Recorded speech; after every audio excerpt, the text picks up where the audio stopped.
Napakagwapo naman. Sandali lang. Hindi ba dapat ay sumasayaw ako sa aking live stream? Tara, magbigay naman kayo ng suporta para sa top supporter natin. Pa-follow naman po sa kanya. Maraming salamat po sa top supporter natin sa binigay ninyong carnival gift. Salamat.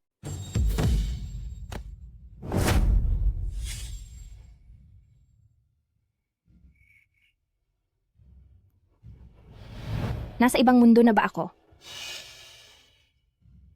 Hinto. Noong nilagyan mo ng gamot ang inumin ko para makasampa sa kama ko, bakit hindi ka sumigaw ng hinto? Nilagyan ng gamot?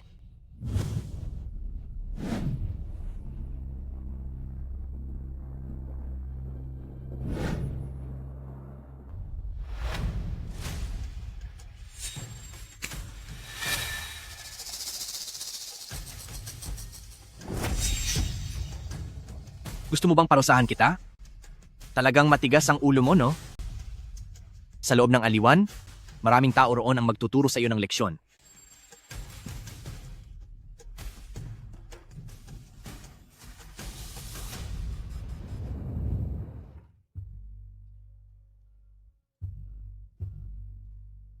Ang gwapo talaga.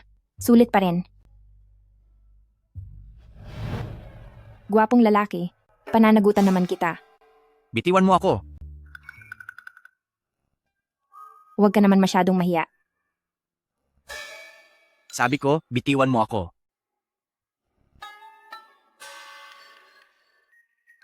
Mukhang ang dating may-ari ng katawang ito ay nakagalit siya. Tao, hali kayo. Nagpupugay po sa punong lungsod. Diyos ko, hindi ko akalaing nakatabi ko ang isang makapangyarihang tao. Itapon niyo siya sa aliwan. Napakasama mong lalaki. Walang hiya ka. Pagkatapos mong makuha ang gusto mo, ayaw mo nang managot.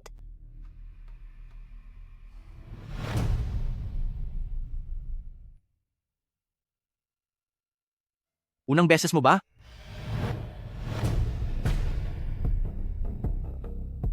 Ito na ba? Ang aliwan? Lagot na. Parang impyerno na ito. Hindi ba ito ang pinadala ng pinuno ng lungsod, ang itinakwil na anak ng punong ministro? Ngayon din, itala na ang pangalan niya. Ito ba ay isang bahay aliwan? Yari na. Mula sa simula ay malas na. Ang unang gabi kasama ang anak ng punong ministro, paunahan na lang kayo. Kukunin ko siya sa buong gabi at magkakaroon kami ng masinsinang pag-uusap. Sulit na kahit mahawakan man lang siya. Sandali lang. Ate, oras na para uminom ng gamot.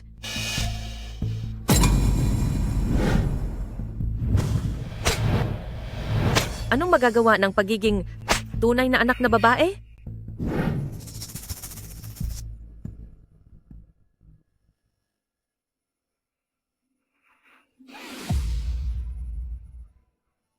Nagkukunwaring baliw?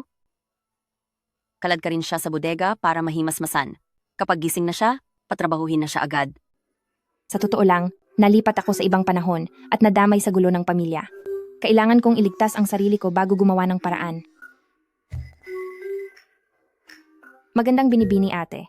Mayroon akong isang plano para maging sikat na paborito sa buong syudad na siguradong magpapadama sa iyo ng napakalaking kayamanan. Sikat na paborito? Ang pagbebenta ng galing at talino ang tunay na ginto. Pagkalipas ng 3 araw, kung hindi ka magiging sikat, patatrabahuhin pa rin kita kahit kanino.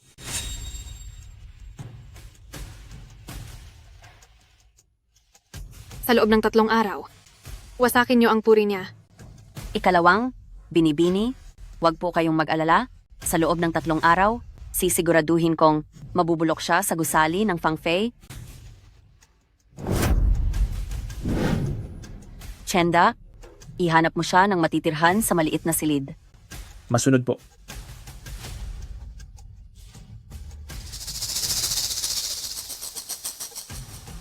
Gagamitan niyo ako ng maduming laro? Tingnan natin kung malalampasan niyo ako.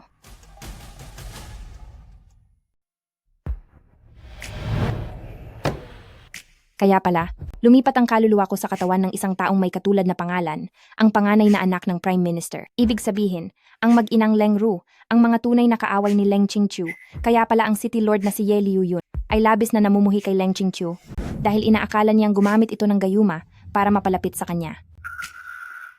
Mukhang kailangan ko munang tapusin ang mag-inang Leng Ru bago iwan ang gusaling Fang Fei.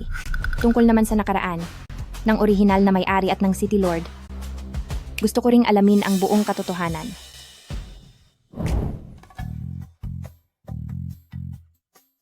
Magpapa-audition para sa talent?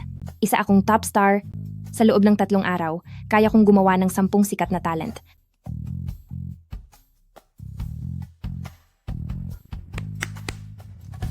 Mga binibini, gusto mo bang maging sikat at makapangyarihan? Huwag na lang po. Ganito na talaga ang abang kapalaran namin.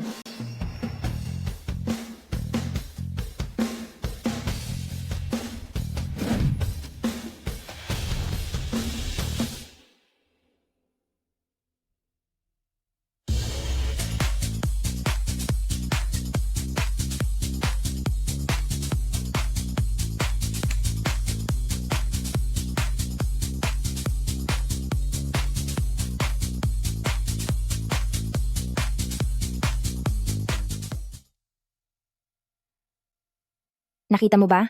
Dapat ay ganito tumugtog ng pipa. Tinatawag itong DJ. Natugtugan.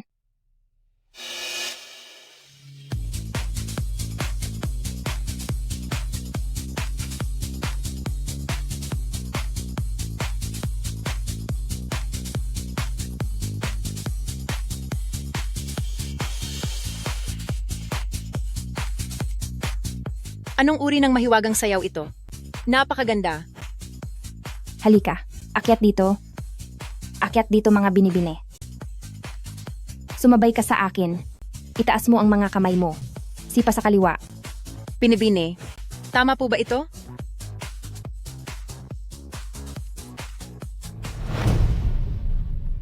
Ate Hong, May utos si ikalawang binibini. Pagkatapos ng 3 araw, hamakin niyo ang puri niya.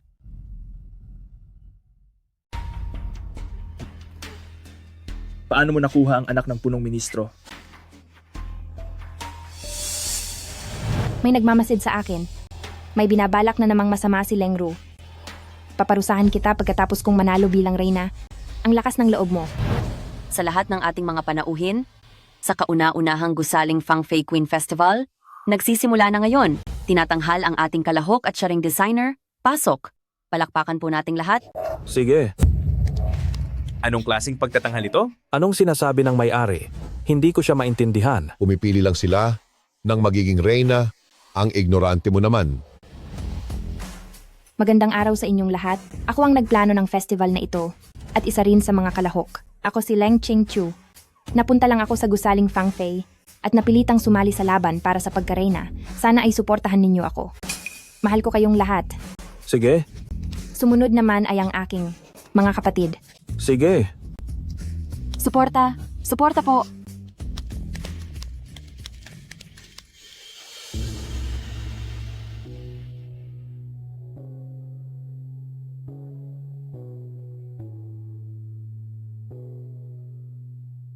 Isang diyosa si Leng Qingqiu mula sa langit.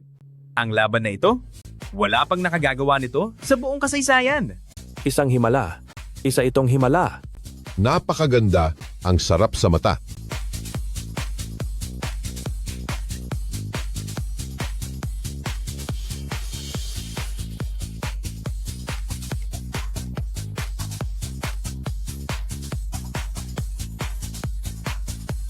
Mag-uumpisa na ang paglapag ng mga pera.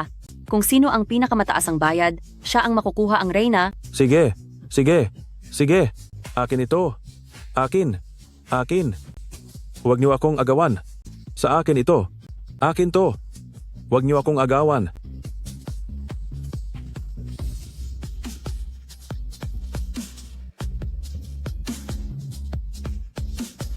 Sige.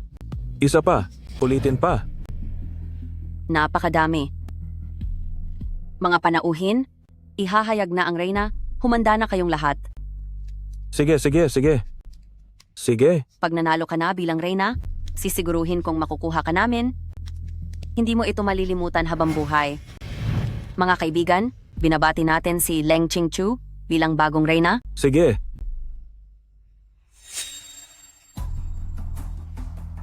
Salamat po sa suporta ninyo.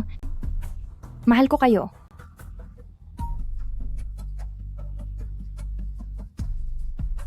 Bakit parang nagbago na siya ngayon?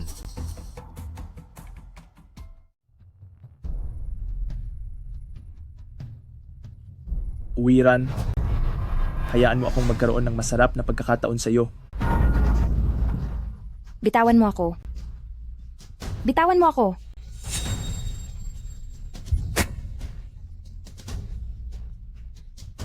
Walang hiya ka. Napakasakit. Napakatapang mo, Leng Ru.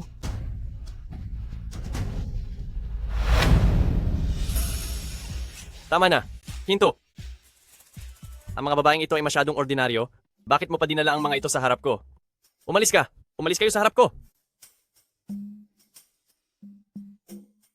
Marquis, patawarin niyo po ako. Ang bagong Oiran ay maganda naman talaga sana. Kaya lang ay tumakas siya. Kapag nakuha ko na siya ulit, dadalhin ko siya agad sa inyo para makita nyo. Wala akong interes.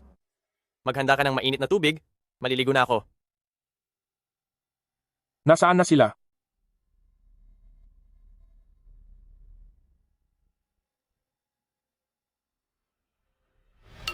Sino iyan?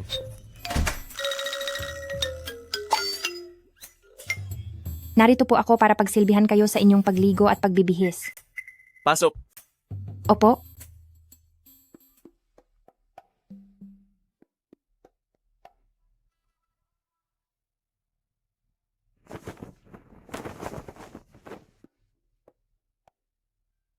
Titingnan ko kung sino itong mapangahas. Kapag maliligo ako, walang sino man ang nagtatangkang pumasok at magsilbi sa akin. eto na. Ang igsi ng iyong mga kamay, paano mo ako mapagsisilbihan?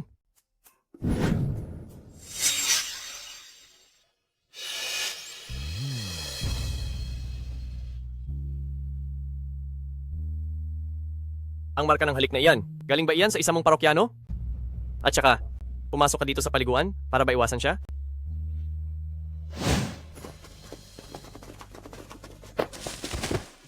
Sir, siya ang huling tao na nakakita kay Binibining Leng sa araw na ito. Maawa po kayo, Panginoon ng lungsod. Maawa po kayo. Dahil ang lahat ng iyon ay dahil sa masamang babaeng si Leng Qingqiu, inakit niya po ako. Para makatakas, ginamit niya ang kanyang katawan. Lahat ay dahil sa kaniya, sa masamang babaeng iyon. Maawa po kayo sa akin.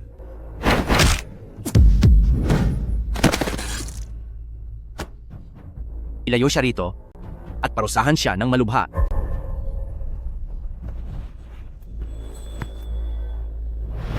Munting ninuno, saan ka ba talaga nagpunta? Kapag hindi ka pa bumalik, lahat tayo ay madadamay at mapaparusahan. Sir, tinanong ko na po ang mga bantay. Wala pong kahit sinong babae ang umalis sa gusaling Fang Fei. Nandito pa rin si Binibining Leng.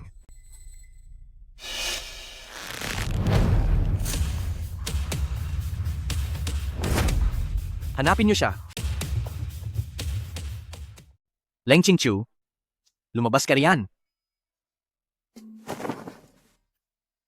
Nagmamakaawa ako sa iyo. Huwag na huwag kang papasok.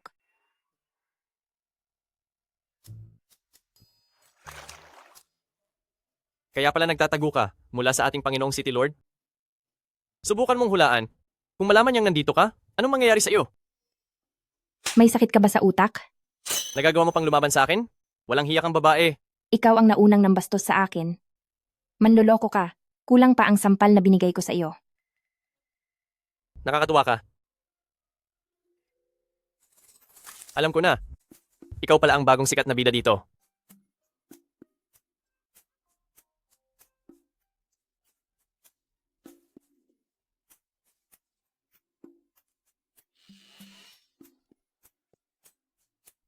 Masyadong mahigpit ang mga bantay. Gusto mong lumabas? Matutulungan kita. Ikaw? Para sabihin ko sa iyo ang totoo, ako ang guwapo. At kagalang-galang na nakababatang kapatid ng City Lord. Ako si Lord. Yeting yun. Talaga ba? Tunay ito at hindi peke.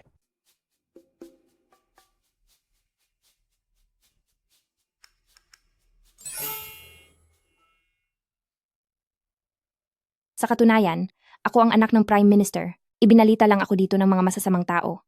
Lord, iligtas niyo po ako. Anak ka pala talaga ni Chancellor Leng? Ano ang pangalan mo? Ang pangalan ko ay Leng Qingqiu.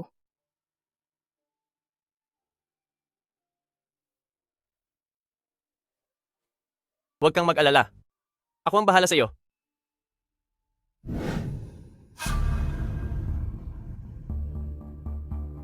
Kuya? Anong ginagawa mo rito? Ikaw. Halika rito.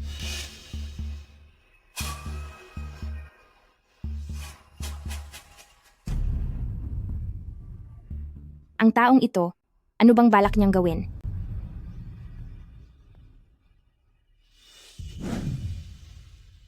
Leng Qingqiu.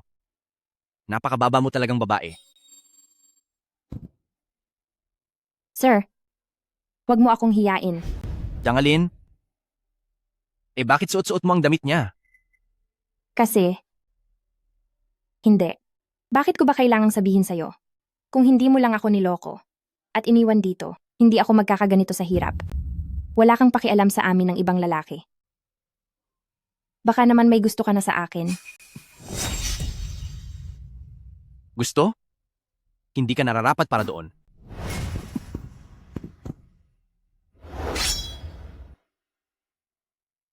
Kung ang kuya ay puro pananakit lang sa babae ang alam, ang pagiging pinuno ng lungsod ay mas mabuti pang ibigay na lang sa iba. Sino ka sa palagay mo para sabihin yan? Bitiwan mo siya. Nagawa niya akong lasunin para makaakyat sa kama ko. Ang itapon siya sa bahay aliwan ay isa ng awa. Kaya wala kang karapatang makialam. Nilason?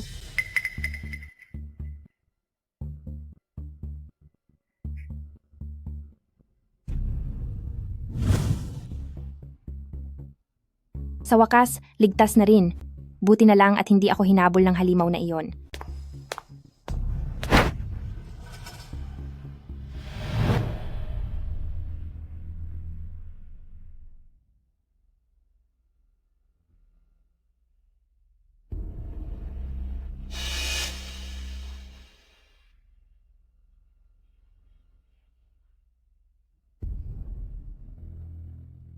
Nabigo ang pagtakas ko. Malamang ay mapaparusahan na naman ako. Wala na ring pag-asang makapaghiganti.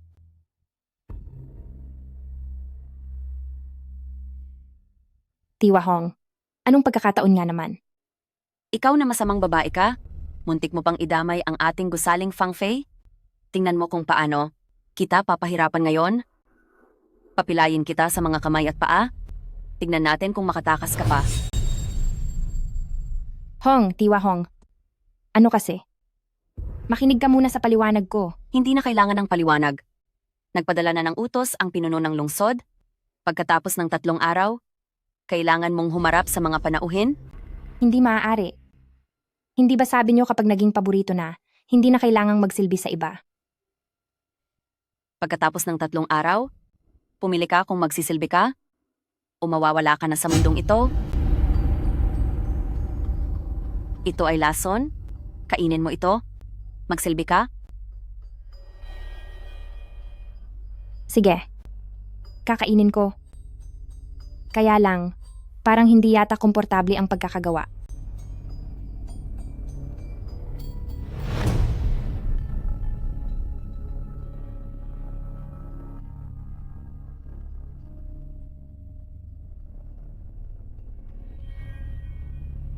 Pekeng gamot.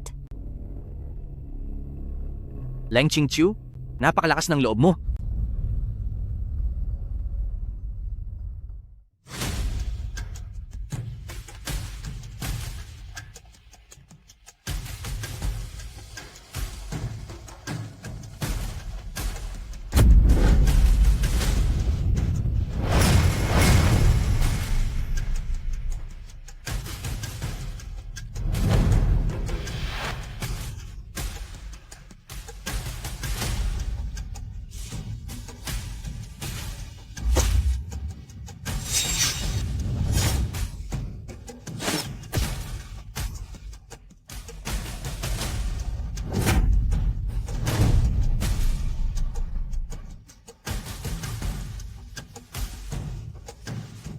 Ang binti ko. Ang mukha ko.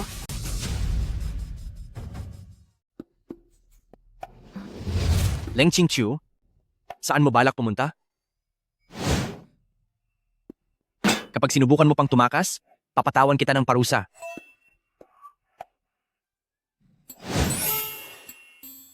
Mahal na City Lord. Bakit hindi po tayo makipagpustahan?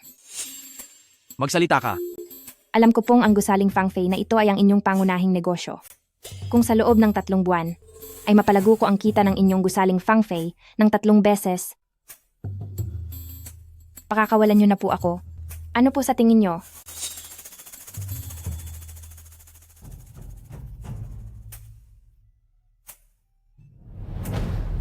Wag. Tutal na inom ko naman na ang insekto ng pag-ibig. Hinding-hindi po ako tatakas. Tutal peke naman ang insekto ng pag-ibig. Mainam na gamitin ko na lang muna ito. Mukhang kawili-wili, pero paano kung mabigo ka? Gawin nyo po ang gusto nyo sa akin. Maging alipin nyo man ako habang buhay. Sige, sabi mo yan. Magsalita ka. Sino ang utak sa likod nito? Dahil ang lahat kay ikalawang binibini, siya. Binigyan niya ako ng insekto ng pag-ibig at sinabing kapag hindi nadungisan si Binibining Leng, ay parurusahan kaming lahat. Kung gayon, ang nagbigay ng gamot at ng gulo kay Leng Qingqiu ay si Leng Ru din. Ibig sabihin, totoo pala ang insekto ng pag-ibig na ito? Malamang po. Ang ganun na nga, Anong mangyayari kapag nainom ang insekto ng pag-ibig? walang lunas. Kailangang magkaroon ng pagtatalik. Kung hindi, ay wala na siya.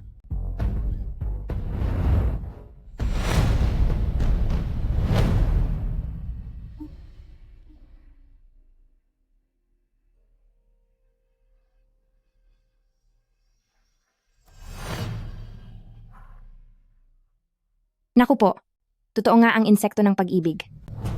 Lagot na talaga. Wala na ba ako? Ang hirap pakiramdaman.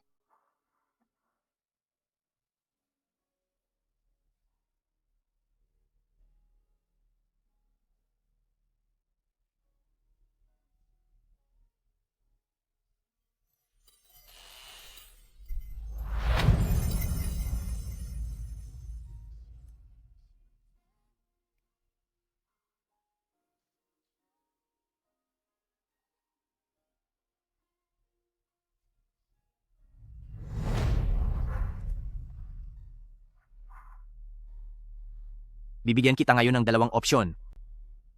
Alinman sa magtalik tayo? O tapusin na lang ito? Ano ang pipiliin mo? Hindi ko alam. Ang init. Napakainit. Hindi ko na kaya. Napakainit.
Sino kaya talaga ang tumulong sa akin sa lason ko kagabi? Si Yelo yun ba o si Yeting yun? Kahit sino pa siya, ang pustahan ang pinakamahalaga. Kailangan ko pang maghiganti sa mag-inang Leng Ru.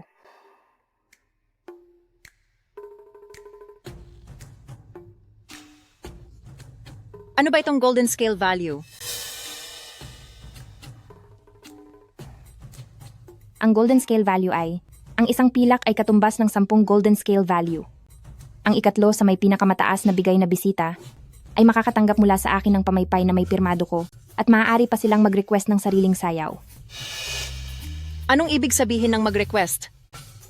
Ibig sabihin, ang bisita ay maaaring pumili ayon sa gusto nila, pumili ng kakanta o sasayaw, na magtatanghal para lang sa kanila. Mga binibini, talento ang ibinebenta natin, at hindi ang ating pagkatao. Gagamitin natin ang ating kakayahan para kumita ng gabundok na kayamanan.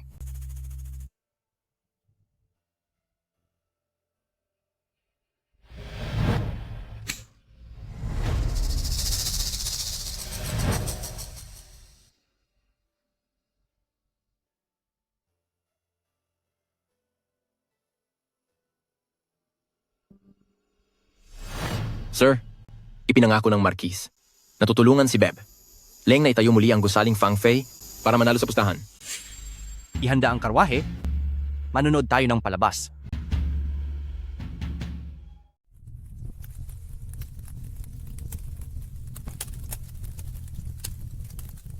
Chingchu? Yung hiling mong entablado na may ilaw at anino, buong gabi ko itong iginuhit para sa'yo.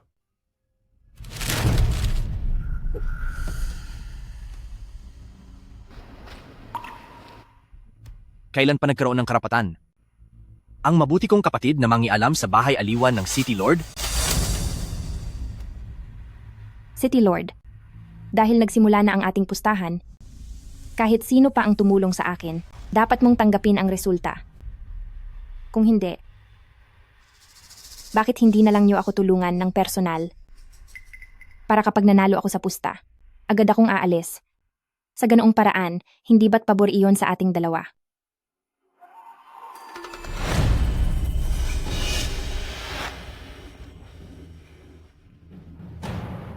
Ipaliwanag mo sa akin, ano ba talaga ang silbi ng mga dekorasyong ito?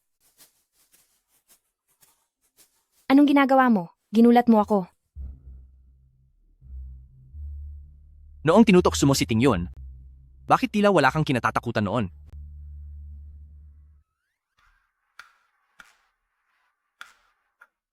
Mukhang ang cute niyo po, City Lord, kapag nagsiselos. Leng Chingchu, wala kang kamalay-malay. Noong unang beses pa lang kitang makita, nagustuhan na kita agad. Ano ang kailangan kong gawin para mapasakin ka?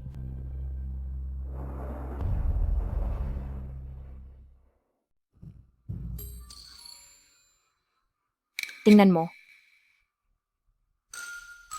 Ang kumpas na ito? Ano ang ibig sabihin nito? Ibig sabihin nito na ikaw ay karapat-dapat sa pinakamataas na parangal. Pinakamataas na parangal? Parangal?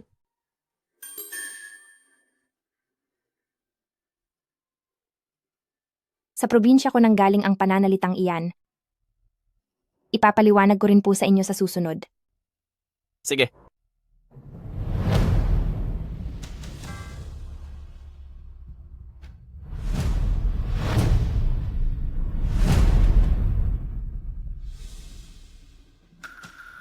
Ting Yun, bumalik ka muna sa mansyon. Nandito na naman ang City Lord para mag-inspeksyon. Sayang naman po. Tapos na po ang trabaho namin dito sa gusaling Fang Fei. Leng Chingchu, Marumi na po ang damit nyo. Pasensya na po, City Lord. Bakit hindi? Ang muna kayo bumalik para magbihis? panira ng araw. Gusto mo ba talaga mapag-isa tayo, Chingkyu? Halika rito. May regalo ako para sa'yo na sigurado akong magugustuhan mo. Ang sinaunang himig pangdigma. Ang pagpasok sa labanan ng prinsipe ng Lanling. Ang musikang ito ay bibihag sa buong mundo kasama ka.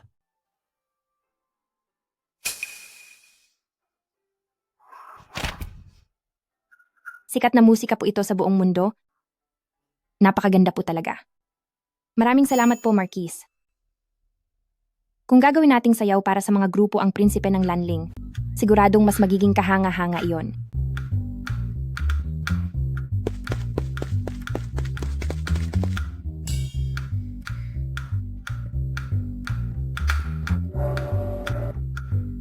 Kailangan dito ng tamang puwersa sa pulso? Bakit hindi ako manatili rito sa gusaling Fang Fei ngayong gabi? Kung gaano man kalakas ang pulso niya, Ako na ang personal na magtuturo. Lumabas ka riyan. Ang musika ko.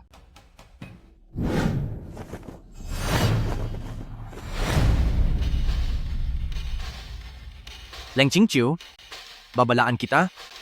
Dapat kang lumayo kay Yeting yun. Huwag mong sabihin. Nagseselos ka? Isang malaking biro. Bakit naman ako, na isang city lord, magseselo sa isang katulad mong galing sa club? Gusto ko lang pong itanong, City Lord, ano po itong ginagawa niyo ngayon?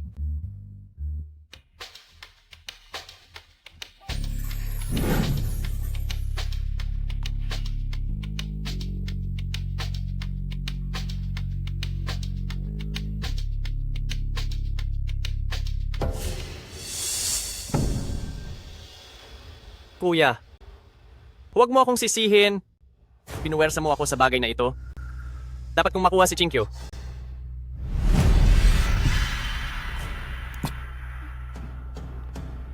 Kapag nagsalita ka pa, tatapusin ko na ang ating pustahan ngayon din.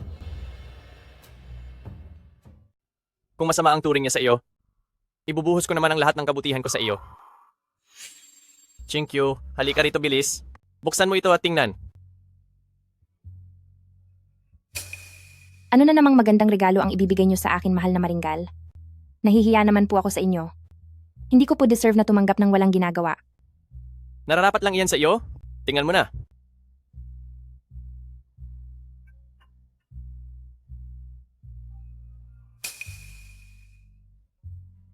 Napakaganda.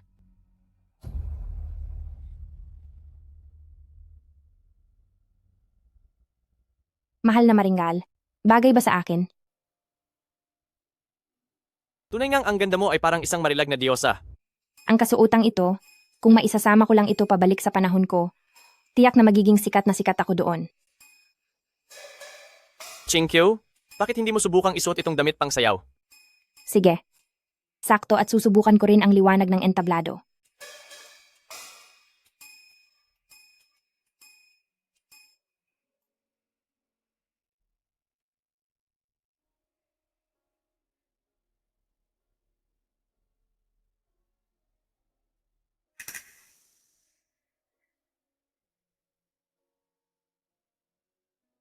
Tapos na ang pagsubok sa ilaw. Isang himala, isang tunay na himala. Si Baby, Leng. Hindi kaya siya ay isang diwatang bumaba mula sa langit. Inaanunsyo ko. Ang gusaling Fangfei na entabladong may liwanag ay formal ng bukas. Mga dalaga, tandaan nyo, kung kanino nakatutok ang ilaw, siya ang bida. Sige na, akyat na kayo.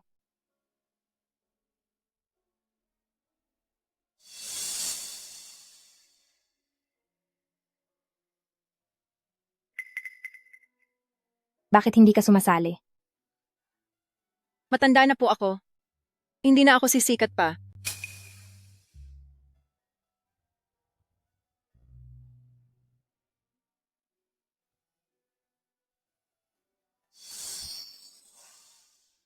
Bibigyan kita ng bagong kasuotan, nawa ay maging bagong bituin ka ng gabing ito.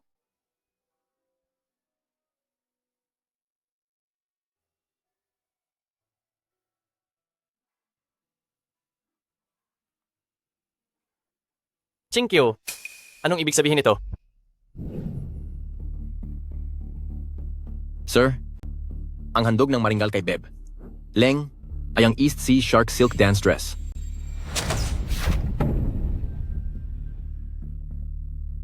Isang simpleng damit lang pala iyan. Ipadala mo ang nasa bodega ko na set ng panangga na gawa sa espesyal na bakal. Pero yun po ay gagamitin nyo sana para ipanglaban sa mga kaaway. Gusto kong ipaalam sa kanya kung kaninong regalo ang tunay na mas mahalaga.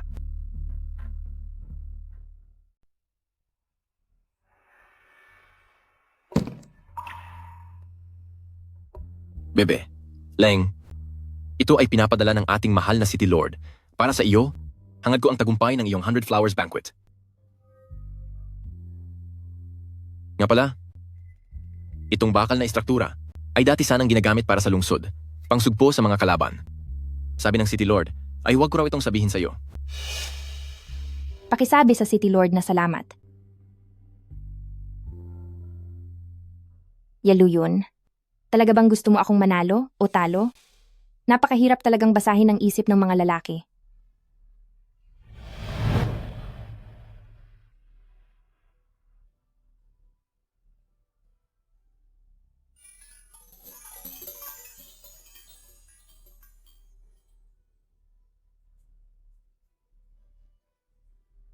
Itong bakal na salamin na pinadala ni Ye Luyun ay talagang napapakinabangan. Maituturing na tagumpay niya ito.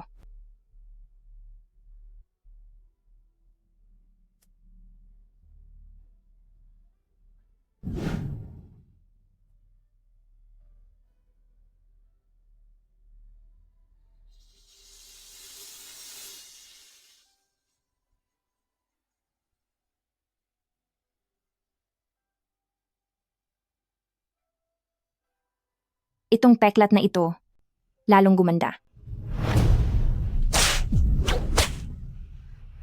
Kapag nagkaapeklat lamang, saka matatapos ang inyong mga hangal na pangarap.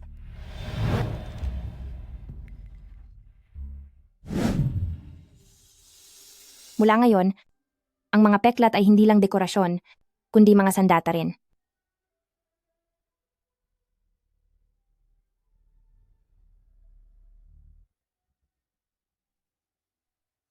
Mga boss, mga kaibigan, pakibuhos na ang inyong mga regalong pang-celebrity, mga racket at yate, ipadala na iyan, sige na. Ang mangunguna sa listahan ay may karapatang pumili ng sayaw, may karapatan siyang mamili. Magaling. Ano itong racket? Regalo ko sa iyo. Ang 3 malalakas na hudyat ng usok.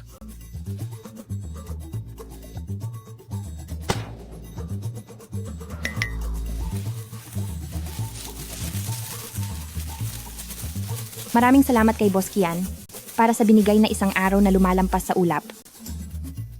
Salamat, Boss Kian. Salamat sa iyo, Boss Kian. Salamat po, Boss Kian. Gantimpala. May gantimpala kayo. Ang galante ni Boss Kian. Batiin natin si Boss Kian. Siya ang nangunguna. Makakapili siya ng sayaw. Leng Qingqiu, sisiguraduhin kong sa sandali ng iyong tagumpay ay masisira ang iyong pangalan at tuluyan kang mawawala sa mundong ito.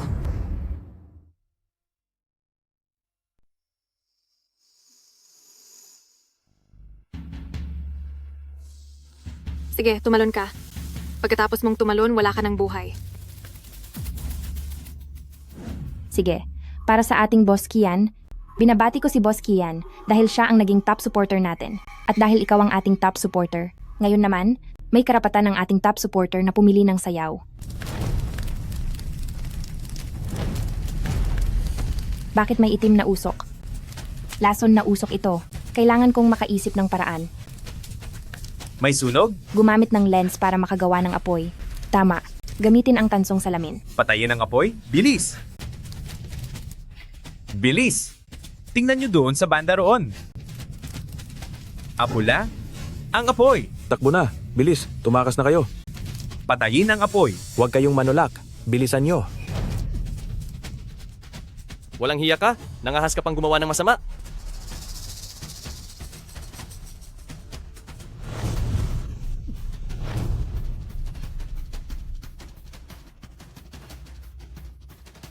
Punong Ministrong Leng, ang espesyal na regalong ito ng iyong anak ay tinatanggap ko bilang City Lord. Patawarin niyo po ako, City Lord. Nagkulang po ako sa pagtuturo sa aking anak. Nagsusumamo po ako. Pakiusap po, City Lord. Patawarin niyo siya. Brother Liu Yun. Brother Liu Yun, nagkamali ako, nakikiusap ako, huwag niyo po akong parusahan. Huwag mo akong hawakan. Brother Liu Yun. Brother Liu Yun. Brother Liu Yun. Maglalaho na ba si Leng Ru? Ruer, ang aking Ruer, bitawan niyo ako. Mahal na pinuno, maawa po kayo. Nagsusumamo po ako, maawa kayo. Sinuhulan si Tiwa Hong para pahirapan ang panganay na kapatid? Paglalagay ng lason sa pagtitipon. Malinaw at matibay ang ebidensya. Ito. Lapastangan. Ikaw na bata ka. Isang malaking kahihiyan sa pamilya. Siya iyon. Ang babaeng si Leng Qingchu ang may kasalanan. Ninakaw niya ang lahat sa akin. Brother Liu yun. Dapat ay sa akin iyon. Dapat ay sa akin iyon. Ikaladkad siya palabas. Itapon siya sa labanderya. Huwag siyang palabasin doon hanggang sa mawala siya. Ruwer. Huwag. Ruwer. Ruwer. Ruwer. Asawa ko. Mahal ko. Sir, tungkol naman kay gusaling Fang Fei. Titingnan ko kung ano pa ang kaya niyang gawin. Mga mahal na panauhin. Naalis na ang mga panggulo. Ang totoong palabas ay magsisimula pa lang.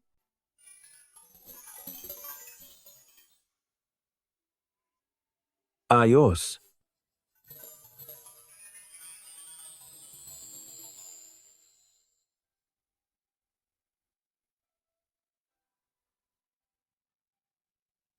Leng Qingchu, ano ba talaga ang itinatago mong lihim? Magaling, magaling. Napakaganda niya. Para siyang isang diwata mula sa langit. Wala siyang katulad sa mundong ito. Tama.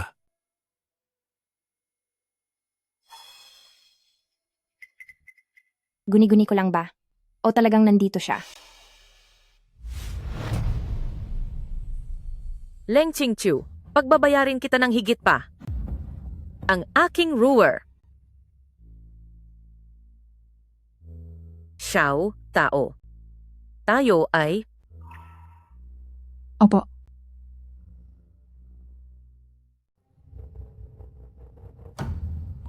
Ilagay mo ang balot na ito ng gamot sa pagkain ni Leng Qingqiu.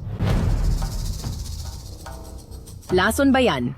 Hindi ko kayang manakit ng tao. Gamot lang ito sa tiyan para mapahiya lang siya.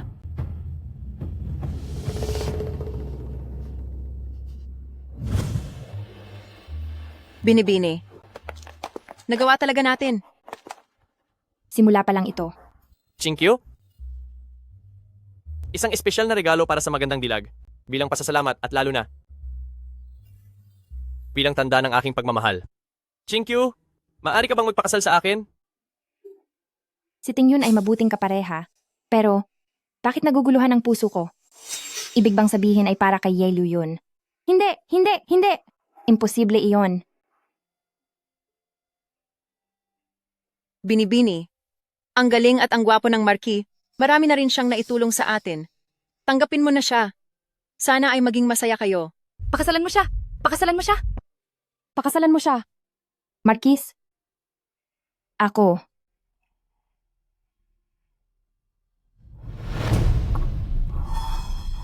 Huwag po, Marquis.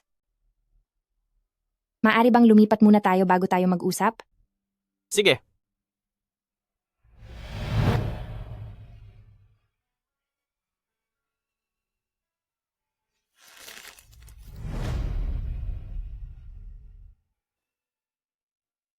Maraming salamat po sa inyong kabutihan, Lord Hu, at tinatanggap iyon ni Qingqiu.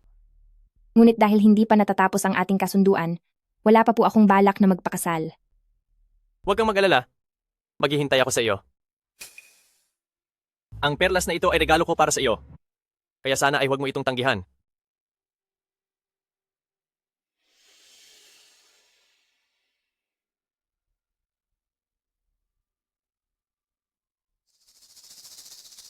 Leng Qingqiu?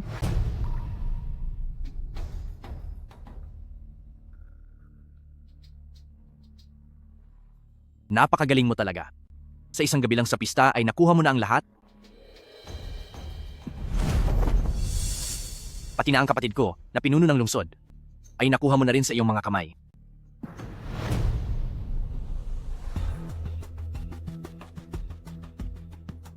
Masyado nyo naman po akong pinupuri, mahal na pinuno.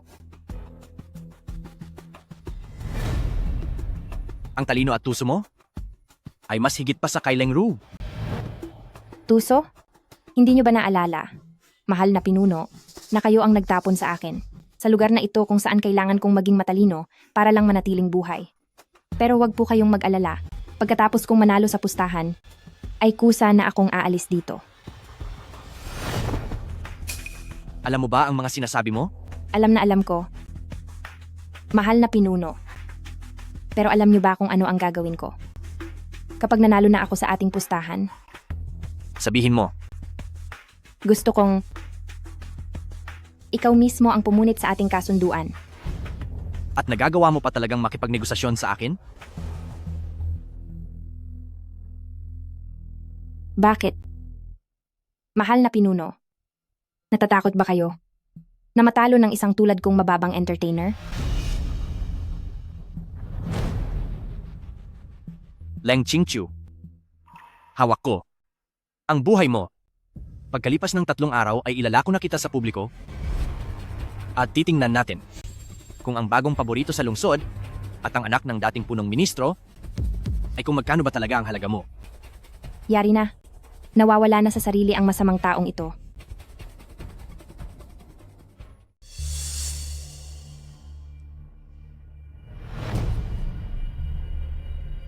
Maawa po kayo, Binibini. Patawarin niyo po ako. Ano ito? Ito po ay pinilit lang po ako ni Auntie Liu mula sa palasyo na gawin ito. Sabi po niya ay pampurga lang ito at gusto lang niyang mapahiya kayo. Pampurga? Siguro naman ay isang lason ito natatapos sa buhay ko, di ba? Binigyan kita ng pagkakataong mabuhay, pero mas pinili mo ito, kaya wag mo na akong sisihin.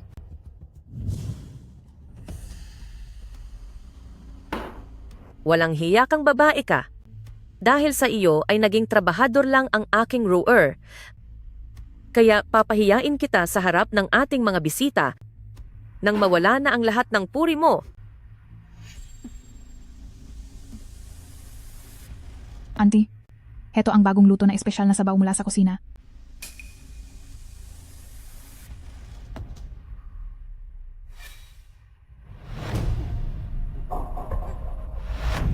Diyos ko, hindi ito maganda. Hindi ito maaari. Nakalaso ng iniinom ni Auntie. Binibini, tapos na ang trabaho.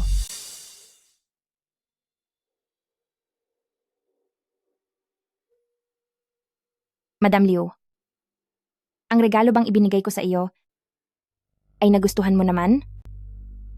Nagbayad na rin sila sa wakas, pero para sa sitwasyon ng pagsalubong sa mga bisita, paano ko naman ito lulusutan?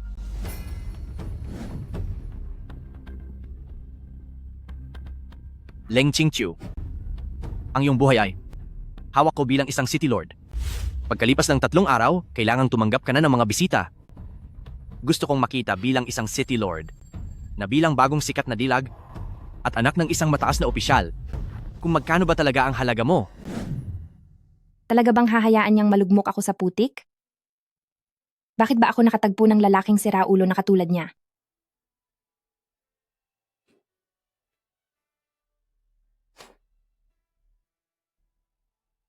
Gusto mo talagang makipaglaro, di ba? Sige, lalakasan pa natin ito. Tingnan natin kung paano mo ito tatapusin.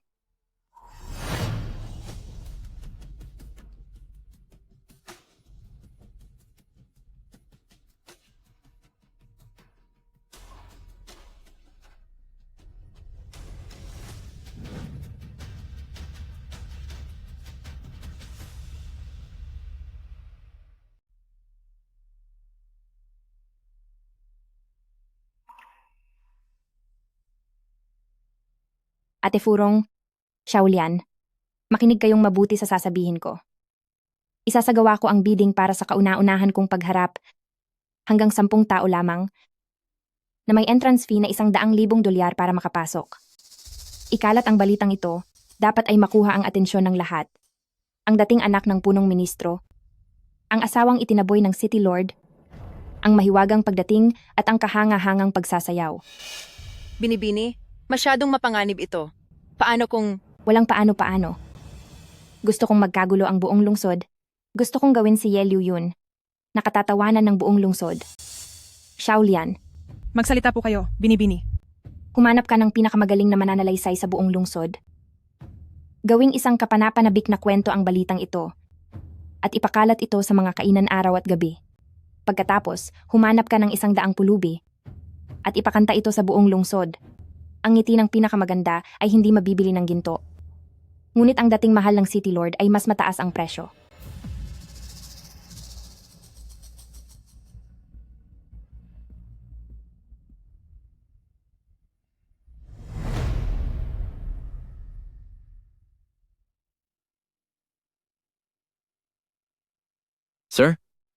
si Gusaling Fang Fei at B.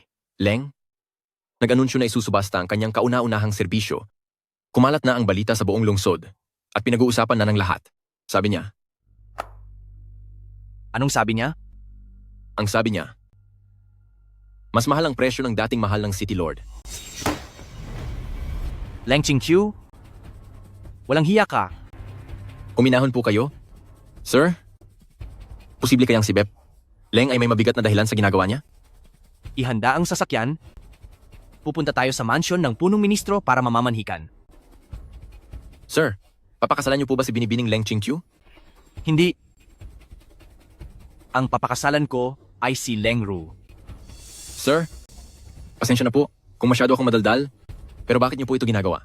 Dahil sa ginagawa niyo, lalo lang lalayo ang loob ni Binibining Leng Qingqiu sa inyo. Huwag ka nang magtanong. Pumunta sa laundry department at sunduin doon si Leng Ru. May masamang nangyari, Binibini. Pakakasalan daw ng Lord ng Lungsod si Leng Ru sa loob ng 3 araw. Pakakasalan si Leng Ru? Bagay talaga ang malupit na babae sa malupit na pinuno. Napakagandang pagsasama. Ano kaya ang iniisip ni Ye Luyun? Ito ay, kapag pinakasalan niya si Leng Ru at naging asawa ng Lord, siguradong pahihirapan niya ako ng husto.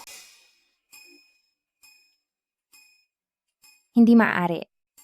Kailangang humanap ako ng paraan na maunang makapasok sa palasyo ng lungsod, unahan na bago maunahan.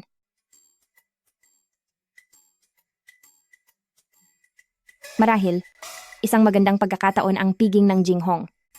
Ye Luyun, sa palabas kong ito, magagawa mo kayang manood? Qingqiu! Qingqiu, nababaliw ka na ba? Mapapahamak ka lang doon. Sumama ka na sa akin. Ilalayo kita sa lugar na ito. Sir, salamat po.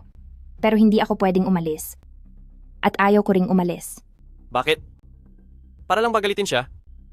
O dahil sa lintik na? Kasunduan na iyan? Sulit ba ang lahat ng ito? Hindi ito usapin kung sulit ba o hindi. Sir, kilala niyo siya. Sa ugali niyang iyon. Kahit saan pa ako magtago, mahuhuli at mahuhuli pa rin niya ako.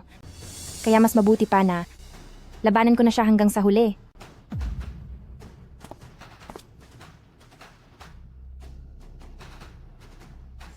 Ito po ang paanyaya sa kasal ng ating pinuno. At ni Miss Leng Ru, sabi po ng ating pinuno, pinapaimbitahan niya si Beb. Leng, na siguraduhin pumunta para sumaksi. Para sumaksi, ganoon ba? Kahit ang kanilang pagtulog ay kaya kong panoorin. Pero kaya mo ba talaga siyang makasama sa kama? Ye Luyun?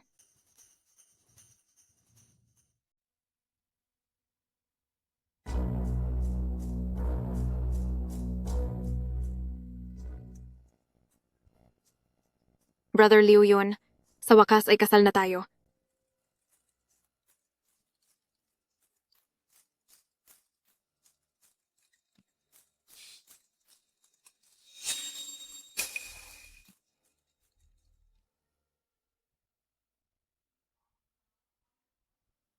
Brother Liu Yun, sa wakas, ang rower. Sa sofa ka matulog ngayong gabi.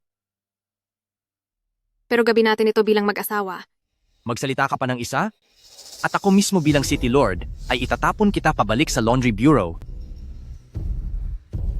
Brother Liu Yun.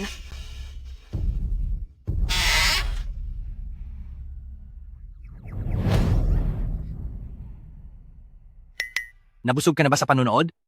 Sa gabing ito ng kasal ko bilang City Lord. Nasiyahan ka ba?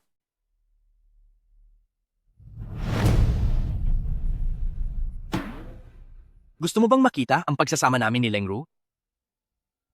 Gusto mong panoorin ko kayo ni Leng Ru sa inyong unang gabi. Ano na lang ang halaga ko sa iyo?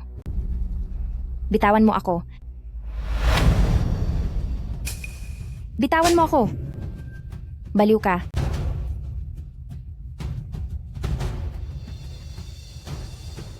Sumapit na ang oras. Ang gusaling Fang Fei Jinghong auction ay formal na magsisimula na. Ang panimulang tawad ay nagsisimula sa $100,000. Magaling. Sige. 150,000. 200,000.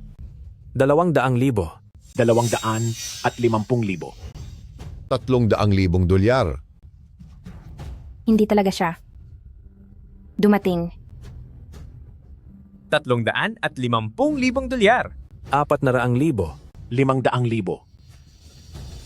Sir, lumagpas na sa 500,000 dolyar ang tawad. At ang mga pananalita ng mga panauhin ay napakasagwa. Si Beb, Leng, siya. Huwag ka nang magsalita. Leng Qingqiu, talaga bang gusto mong hamakin ang sarili mo? Para lang makaganti sa akin? Chang Feng, ihanda ang kabayo. Masusunod po. 600,000. 650,000. 1,000,000 dolyar. 1,000,000 dolyar? Tama ba ang narinig ko? Nag-aalok ako ng 1,000,000 dolyar. Wala talagang makakatalo kay Boss Kian. Bibik, Leng. Magiging akin ka na ngayong gabi. Napakagalante talaga ni Boss Kian. Little Beauty, hayaan mo akong mahalikan ka. Sir Kian? Nagbayad po kayo ng 1,000,000 dolyar para sa isang gabi. Ayaw niyo po bang tignan muna ang kinuha niyo?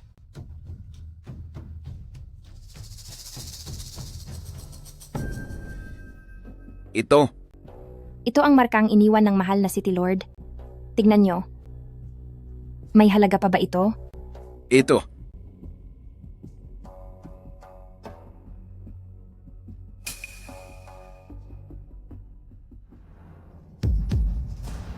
Mahal na City Lord, kung hindi pa po kayo magpapakita, ang dati niyong minahal na binaliwala niyo lang ay mawawala na ng tuluyan ngayong gabi. Wag. Teka lang, wag. Magandang dilag. Magbabayad naman ako. Pag-usapan natin ito ng maayos. Totoo nga niyang gagawin. Wag kang gumawa ng ikapapahamak mo.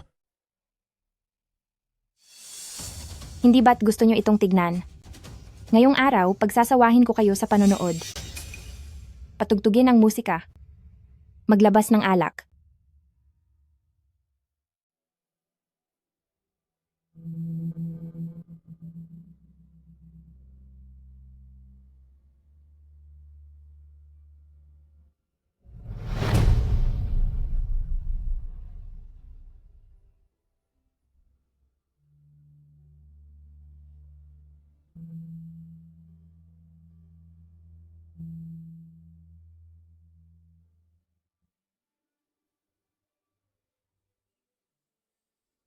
Lu Yun. Ang sayaw na ito, ang mga luhang ito, at ang kahihiyang ito. Nakita mo ba? Masaya ka na ba?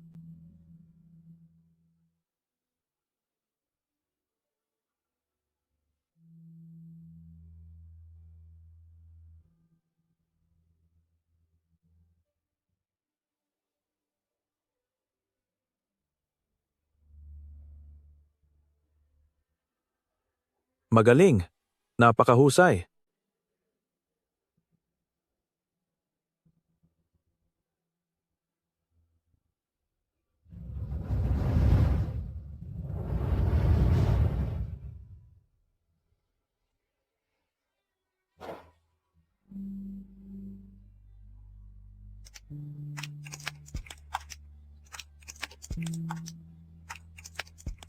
Magandang dilag. Nandito na ako. Aking sinta.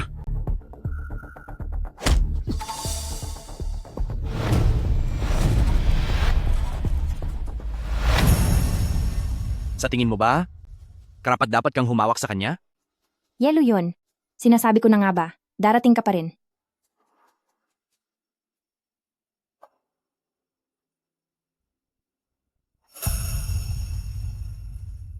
Bitawan mo ako.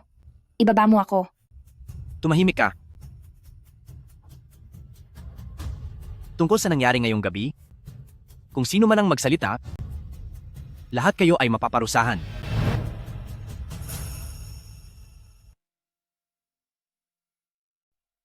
Bitawan mo ako. Ibaba mo ako, wala kang hiya. Kung hindi dahil sa gaya kong walang hiya, malamang kanina ka pa hinalay ng matabang iyon.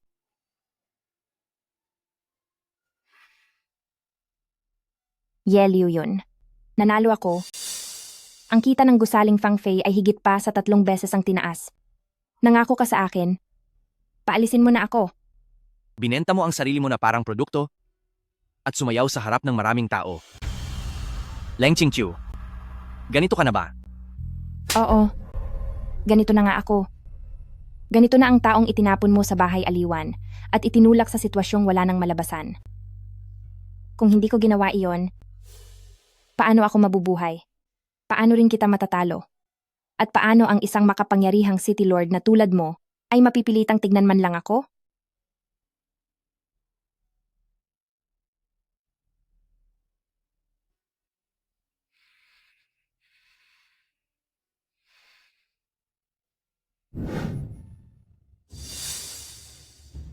Dito sa mansyon ng City Lord, ayaw kong makita ang ganitong ugali. Tungkol sa ating pustahan, nanalo ka?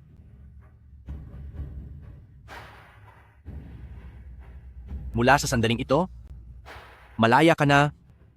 Subalit, huwag mong isiping makaalis ng kahit isang hakbang sa mansyong ito.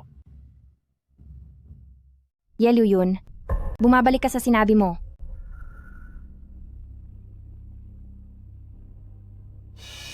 Leng Qingqiu, sinabi ko nang palalayain kita. Pero hindi ko sinabing, hahayaan kitang lumayo sa tabi ko. Simula ngayon, sa akin ka na. Huwag mong kalimutan, ikaw ang unang nagtapon sa akin sa gusaling Fang Fei. Simula nang pumasok ako sa gusaling Fang Fei, wala na ang nararamdaman ko sa iyo. Kahit ikulong mo pa ako, ang mananatili lang dito ay isang taong wala ng buhay.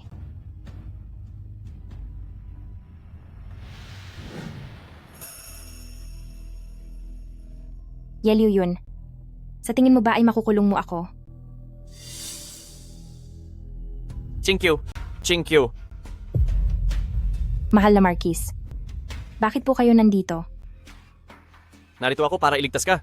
Ilalayo kita sa Bailey. Nandoon ang aking mga dating tauhan. Ayos na ang iyong mga papeles. Gagamitin mo ang pangalang Q-Li. Pero, kailangan ko pang maghiganti.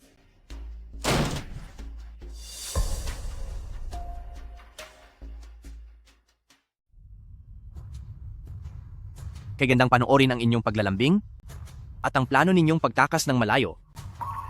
Kailan pa naging tulay ang aking mansyon para sa inyong dalawa at sa sikreto ninyong pag-iibigan? Ye Liu Yun, huwag kang magbintang ng kung ano-ano. Ang totoo niyan ay... Anong totoo? Na pinaplano ninyong magsama at magpakalayo? Yeting Yun, napakatapang mo. Ang babae ko pa talaga ang binalak mong agawin. Kuya, huwag mong dungisan ang dangal ng iba. Qingqiu ay gusto lang makaalis sa kulungang ito. Iniiro ko siya, pero wala kaming ginagawang masama. Walang ginagawang masama? Ang pagpaplanong maglayas, ay iyan ba ang sinasabi mong malinis na intensyon? Leng Qingqiu, minalit ko pala ang galing mong umakit ng mga lalaki. Nauna ako, pagkatapos ay si Yeting Yun naman. Oo, talagang gusto ko si Yeting Yun. Kahit paano ay napakabait niya. Marunong siyang rumespeto, hindi tulad mo, na marunong lang magpakasal sa masamang babae para lang may mai-display. Ginagamit mo ang mga mabababang paraan mo para lang itago ang hilig mong manupil. Ye Liu Yun, nakakasuka ka talaga. Sa lugar na ito, kahit isang segundo pa, parang gusto ko nang sumuka. Leng Qingqiu, humanda ka sa akin. Kuya, para naman sa iyo, dahil may kaguluhan sa hangganan, alam kong mahal ni Lord Ye ang ating bayan, kaya umalis ka na agad para maghatid ng mga supply. Huwag kang babalik dito sa Bailey nang walang utos ko. Ilayo siya rito. Bitawan niyo ako! Bitawan niyo ako! Amo, si Beb, Leng Puay. Magpadala ng mga tauhan para bantayan siya, huwag hayaang lumapit ang kahit na sino, lalong-lalo na si Leng Ro. Naghahanap ka ba ng gulo? Bitawan niyo ako! Bitawan niyo ako! Lagot na?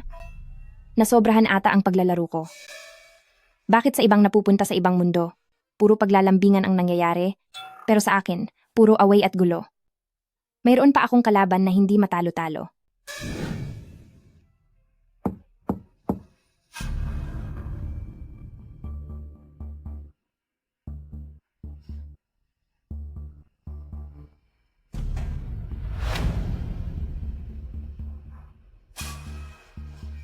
Bukas ng hating gabi, lumabas ka sa butas sa kanlurang tarangkahan. May karwahe sa Shiliting. Maghihintay si Ting Yun sa may hangganan ng Linzhou. Kumilos agad. Siguro dapat tumakas na muna ako at pag-isipan itong mabuti. Ang mansyon na ito ng City Lord. Hindi rin pala mas maayos kaysa sa Fangfei Tower. May isang paiba-iba ng isip na baliw na bidang lalaki at mayroon ding nanggigigil na parusahan ako na. Masamang babae.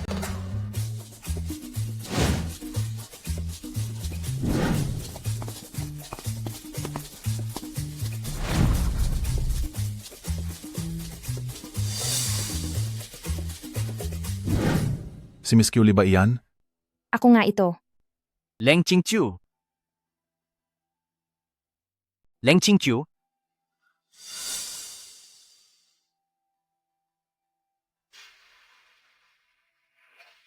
Hindi ko akalain na dahil lang sa kanya, gagapang ka kahit sa butas ng aso.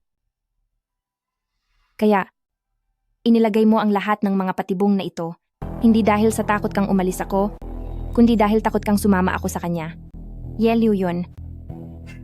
Hindi kaya totoong nahuhulog ka na sa akin? Ikaw, Gusto mo nga ako. Kaya pala, pinakasalan mo si Leng Ru para inisin ako. Pinalayas mo rin ang Marquis dahil lang sa selos. Pati na ang pagpilit sa akin na tumanggap ng mga panauhin, ginagawa mo ang lahat ng ito dahil natatakot ka. Takot kang mawala ako at hindi mo na mapipigilan ang sarili mong damdamin. Tama ba ang sinasabi ko? Ye Liu Yun? kalokohan. Kayo riyan? Itali niyo siya at dalhin pabalik? Bantayan siyang maigi. Ye Liu Yun. Dahil hindi naman ako makakatakas, susugal na ako sa mas malaki. Maghihiganti ako at sisirain ko ang laro mong ito.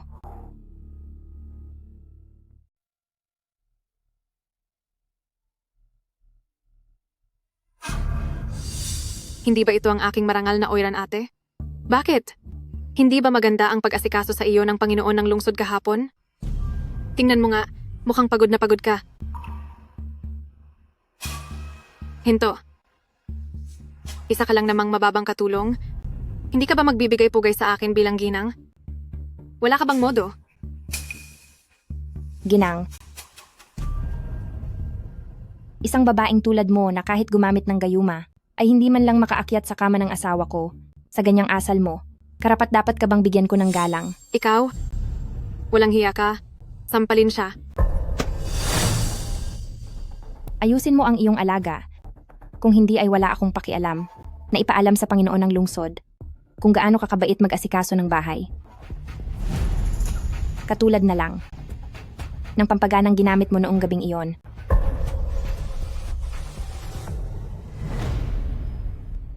Napakadaldal mo talaga.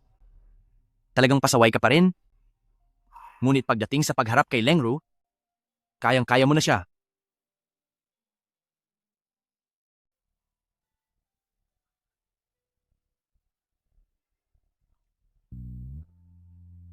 Natatakot ka ba sa akin? Hindi po ako nangangahas. Iangat mo ang iyong ulo. Ikaw si Xiaohe. Kanino ka nagsilbi noon? Nagsilbi po ako sa mansyon ng punong ministro upang pagsilbihan si Auntie Liu. Bilang bahagi ng kasal sa lungsod, hindi ako gusto ni Ginang, kaya ipinadala niya ako sa labas para sa mabibigat na trabaho. Ngayong araw lang po ako nalipat para pagsilbihan kayo.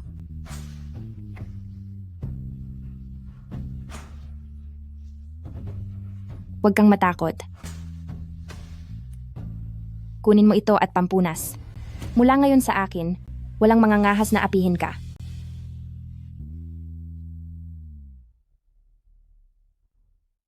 Ang dating lingkod ni Madame Liu ay may hinanakit kay Leng Ru.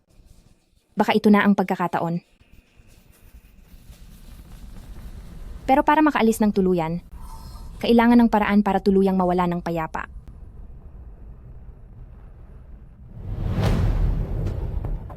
Wala kang silbi. Kahit isang simpleng katulong ay hindi mo kayang ayusin, hinayaan mo pa siyang pagbaliktaran ka. Ginang, kumalma po kayo. Kung hindi natin siya makuha sa harap-harapan, idadaan natin sa palihim na paraan. Sige. Siguraduhin mong malinis ang trabaho. Kapag nagtagumpay ka, hindi mawawala ang iyong pabuya.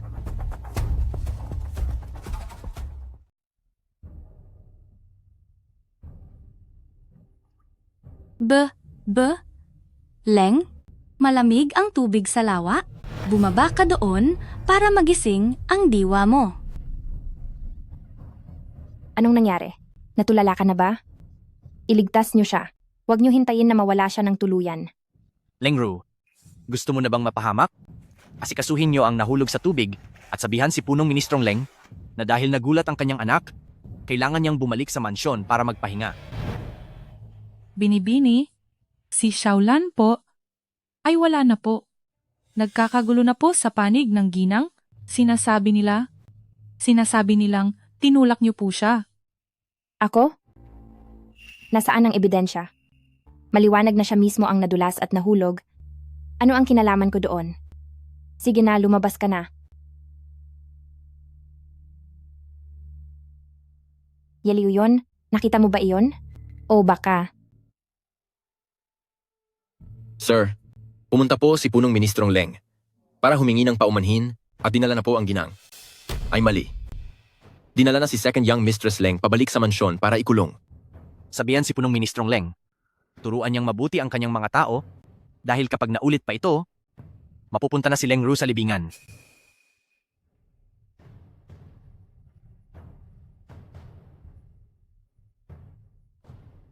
May tinanong ba siya sa iyo ngayong araw? Wala po. Sabi ni Xiaolian, maghapon lang daw si Beb, Leng, na nakatitig sa mga ibon sa bintana. Nakatitig sa ibon? Ibig sabihin, gusto na niyang umalis. Leng Qingqiu, ano ba ang dapat kong gawin para sumuko ka na?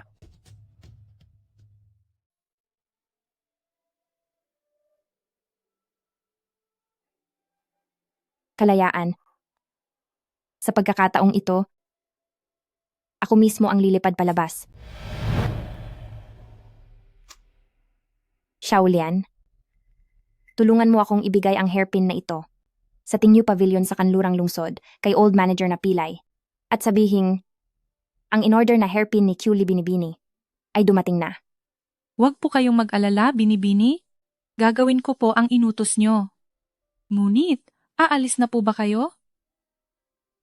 Gusto ko nang umalis pero hindi pa ito ang tamang panahon. Kailangan ko pang maghintay ng kaunti. Ingatan mo ang hairpin na ito. Sige na, lumakad ka na.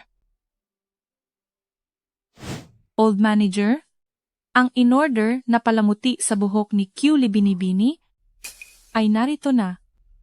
Kahit nakakulong ang aking katawan, ang puso ko ay naghahangad ng kalayaan. Ang lumang sumpaan ay magpapatuloy. Naghahanap ng buhay sa gitna ng kapahamakan.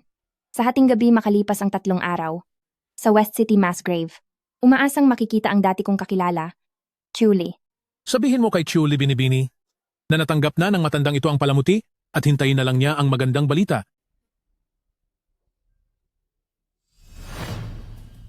Sir, pumunta po ngayong araw si Xiaohe sa tea house ng Tingyu Pavilion at ibinigay sa Pilay na may-ari ang isang palamuti sa buhok. Isang palamuti? Siniyasat na po ito. Karaniwan lamang ang palamuti at walang kahinahinala. Malinis din ang record ng may-ari. Ngunit, parang binibigyang pansin ni Beb. Leng, ang mga lumilipad na ibon. Maaari ka nang lumabas. Opo, sir.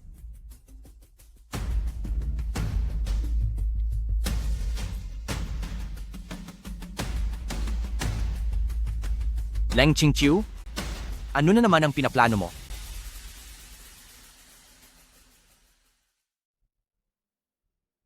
Natanggap na ba ni Tingyun ang sulat ko? Ito na ang huling pag-asa.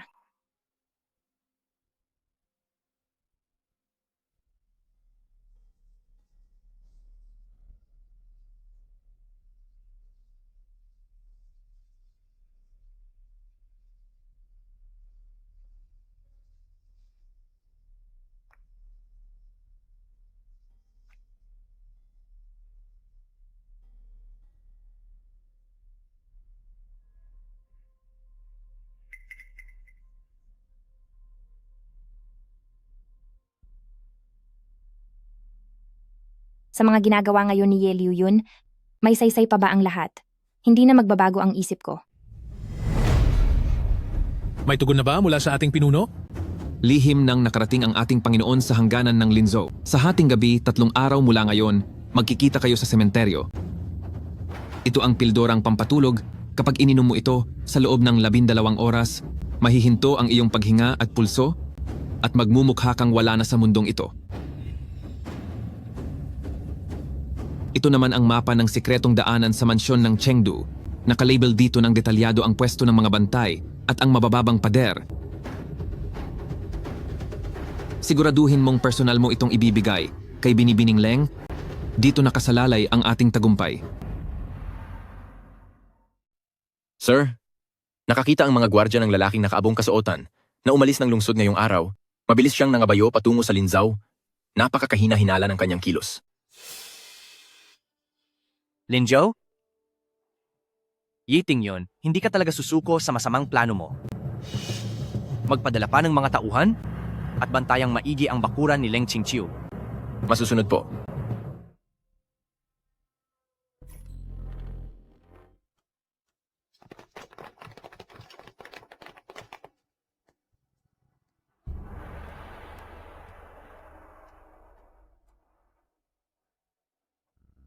Ye Liu yun. Tulad ng inaasahan ko, naghihinala ka na. Pero sa kasamaang palad, huli na ang lahat.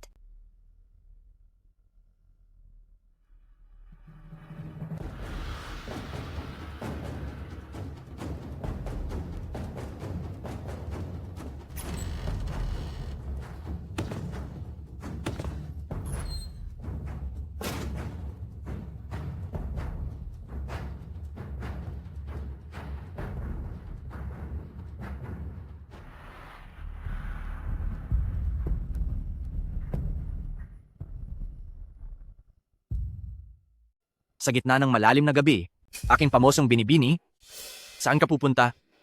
Makikipagkita ka ba sa dati mong kakilala? Lagot, nabunyag ang plano ko.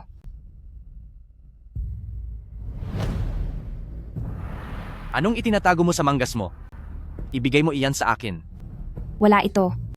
Ito ay mga gamit lamang ng isang babae. Talaga? Ako na mismo bilang Lord ng Lungsod ang magsisiyasat.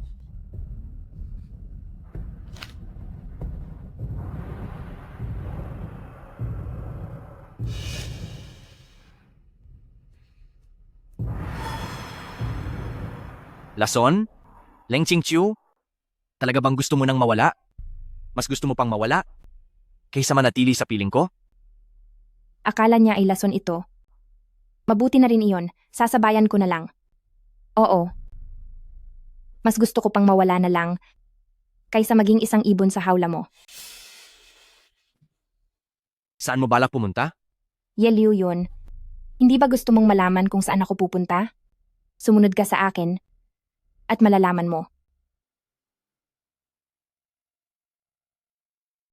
Qingqiu, huwag kang gagawa ng hindi maganda. Bilisan mo at bumaba ka na. Delikado riyan sa taas. Ye Liu yun. Ito ba ang itsura ng pagiging malaya? Napakalawak. Pero hindi ko naman maabot. Qingqiu, huwag mong ituloy yan. Anong gusto mo?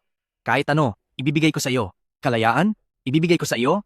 Kung gusto mong umalis, hahayaan na kitang umalis. Basta bumaba ka lang dyan. Pwede ba? Nagmamakaawa ako sa iyo. Palayain ako? Talaga bang hahayaan mo akong makaalis? Kaya mo bang bitawan ang pagiging mapang-angkin mo? Qingqiu, ako. Inaamin ko na minahal kita. Minahal ko ang lalaking nahihiyang City Lord. Minahal ko ang lalaking nasa piging ng Jinghong na nagalit at nakipaglaban para sa akin. Pero ano na ang pag-ibig mo ngayon? Puno ng pananakit at pagkontrol, walang katapusang selos at paghihirap. Mas mabuting wala na lang akong ganitong pag-ibig. Tapusin na natin ito. Kung may susunod mang buhay, sana ay hindi na tayo magkita kailanman. Huwag. Huwag. Huwag.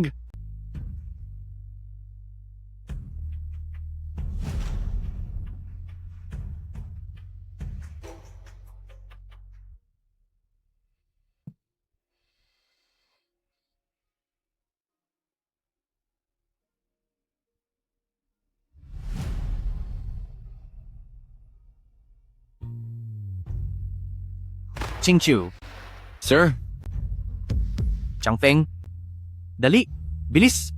Bilisan nyo at hanapin nyo siya. Kahit anong mangyari, kailangang makita nyo siya. ilog po ang nasa ilalim. Sabi ng hanapin nyo siya. Chingchu? Chingchu. Sir? Sir, sa paligid ng Mowat at sa loob ng 3 milya, ito lang po ang nahanap ko.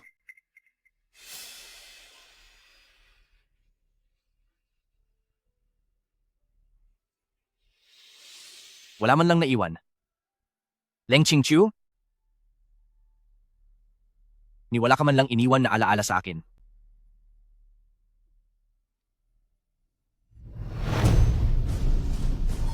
Leng Ru.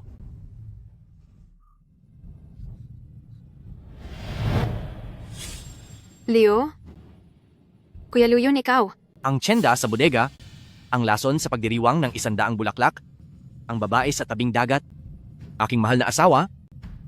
Sabihin mo sa akin, alin sa mga iyan ang hindi mo ginawa? Hindi ganoon yun. Kuya Liu yun. Kuya Liu yun? Maniwala ka sa akin? Hindi ko ginawa ang lahat ng yon. Wala na siya. Pinilit mo siyang mawala ng tuluyan, ngayon ay ikaw naman ang susunod. Brother Liu yun. Mahal na City Lord. Hindi, huwag. Sa iyong pananakit at pagpapakalat ng kasinungalingan, pag-uutos kay Tienda na hamakin siya, sa panunuhol mo kay Tiwa Hong, pati na ang paglalason ni pagdiriwang ng 100 bulaklak, sa binalak na masama sa pavilion, maging ang aksidente ni Tore ng Guanxing, na nagdulot kay binibining Leng Chingchu, na tuluyang mawala matapos mahulog sa gusali. Lahat ng iyong mga ginawa ay may matibay na mga saksi at ebidensya. Paninirang puri lang yan. Sinisiraan niyo lang ako. Si Leng Chingqiu na masamang babaeng, yon ang may kasalanan. Napakawalang hiya mo, Leng Chingqiu. Kahit mawala ako, hinding-hindi kita papatatahimikin. Punong Ministrong Leng, sabihin mo, ang mahal mong anak, anong parusa ang nararapat sa kanya? Wala na po akong mukhang maihaharap. Kayo na po ang bahala sa kanya, City Lord. Mabuti. Napakalaki ng kasalanan ni Leng Ru. Karapat-dapat lamang siyang parusahan.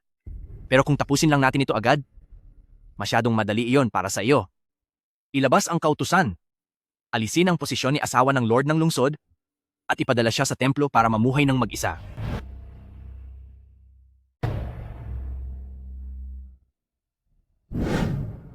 Kung magkaroon man ng susunod na buhay, sana ay hinding-hindi na tayo magkita. Chingqiu. Ito ba ang parusang ibinibigay mo sa akin? Ang pagkawala mo ba ang magpapadurog sa puso ko?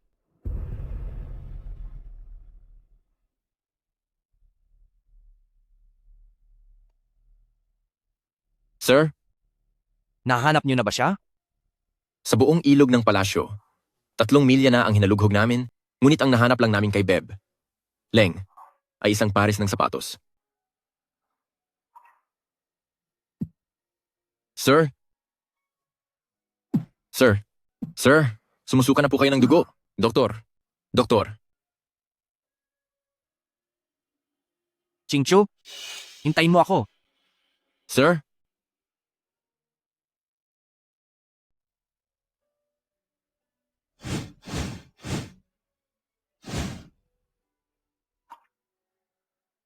Chingqiu, salamat at gising ka na. Salamat sa Diyos. Nandito tayo sa Linzhou Villa, sa aking teritoryo. Magpahinga ka muna para gumaling ang iyong mga sugat. Kagabi sa panig ng mansyon ng Panginoon ng Lungsod, nawala sa sarili si Ye Liuyun. Nag-utos siyang hanapin gabit-araw ang labi ni Bebe, Leng, at pinarusahan si Leng Ru sa harap ng marami sa paraang napakalupit. 3 araw na ang nakalipas noong bumagsak ang kanyang katawan at nawalan ng malay at hanggang ngayon ay hindi pa rin siya nagigising, kumakalat na ang balitang malapit na siyang mamatay. Naiintindihan ko? Ilihim ang balitang ito? Hinding-hindi ito dapat malaman ni Chingqiu. Masusunod po.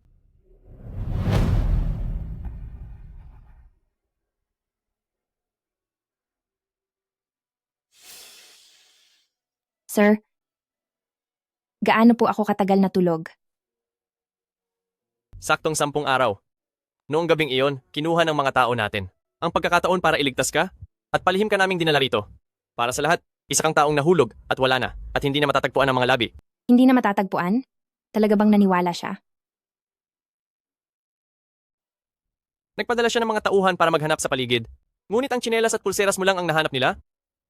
Malamang ay naniwala na siya. Siya nga pala, naparusahan na niya si Leng Ru. Naging kalunos-lunos ang sinapit nito. Mabuti na rin iyon. Hayaan na nating lumipas ang nakaraan. At matapos na ang lahat. Leng Qingqiu ay wala na.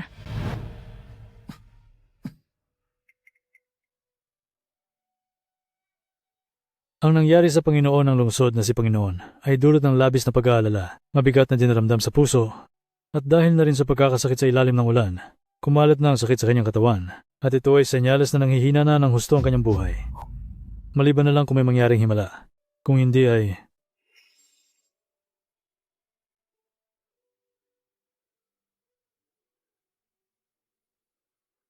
Panginoon, bakit kailangan niyo pang pahirapan ang sarili niyo ng ganyan?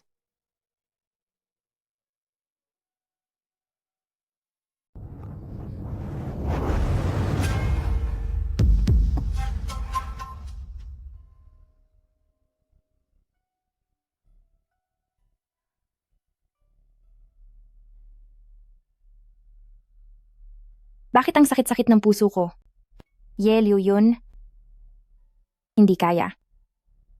Kagaya ng nasa panaginip ko, ay malubha na ang lagay mo? Bakit sobrang galit ako sa iyo? Pero kapag naiisip kong mawawala ka na, ang puso ko ay sobrang nasasaktan. Qingqiu? Hindi ka na naman ba nakatulog ng maayos? Inumin mo muna ang gamot mo. Heredero, kumusta ang kalagayan ni Ye Liu Yun? Siya ba? Bakit bigla mo siyang nabanggit? May narinig ka ba na kung anong usap-usapan? Huwag kang maniwala doon. Medyo delikado ang sitwasyon mo ngayon, kaya huwag mo na iyong isipin. Heredero, ano bang nangyayari kay Ye Liu Yun? Napanaginipan ko siyang umuubo ng dugo kagabi. Totoo ba iyon? Heredero, magsalita po kayo. Sige na nga. Ayon sa ulat ng Changfeng, masyadong madami ang iniisip niya na nagdulot ng labis na stress. At dahil din sa pagkabasa sa ulan, lumala ang sakit niya at ilang araw na siyang walang malay. Natatakot ako na baka hanggang sa mga susunod na araw na lang siya. Ye Liu Yun, huwag kang mawawala. Leng Qingqiu, nawawala ka na ba sa sarili mo? Sa kabila ng ginawa niya sa iyo, kinulong ka niya, pinilit na maglingkod sa ibang lalaki. Dahilan kung bakit ka nagpanggap na nawala para lang makatakas, dapat ay sobra mo siyang kinamumuhian. Ngayong wala na siya, dapat ay nagdiriwang ka na. Bakit? Bakit ganito kasakit ang nararamdaman mo? Dahil hindi mo pa siya talaga nakakalimutan, dahil alam mo, nasa likod ng kanyang kalupitan ay nagtatago ang isang baluktot, ngunit totoong pagmamahal at pagsisisi para sa iyo. Dahil alam mo, na dahil sa pagkawala niya, ay hihilahin ka rin niya pababa. Galit na galit ako sa'yo. Pero anong gagawin ko? Hindi ko kayang tiisin na makita kang magdusa. Mahal na Marquis, kailangan kong bumalik. Babalik? Anong gagawin mo doon para tingnan siya sa huling pagkakataon? Pagkatapos, hahayaan mong malaman nilang buhay ka pa para lang hulihin ka ulit at ikulong? O gusto mong mawala na rin kasama niya? Hindi ko alam. Ang alam ko lang, kung hindi ako babalik, ang puso ko ay hindi na kailanman magkakaroon ng kapayapaan sa buong buhay ko. Marquis, hayaan niyo na po akong umalis. Mahal mo pa rin siya. Hindi ko alam. Ang gusto ko lang ay ang wakasan na ang lahat sa pagitan namin. Ito ang utos ng Marquis Mansion. Kung kinakailangan, pakilusin mo ang Linzhou. Qianbao, kunin mo ito ng maayos. Maging sobrang ingat ka doon. At kapag may naramdaman kang mali, magpadala ka agad ng mensahe. Marquis, salamat sa inyo.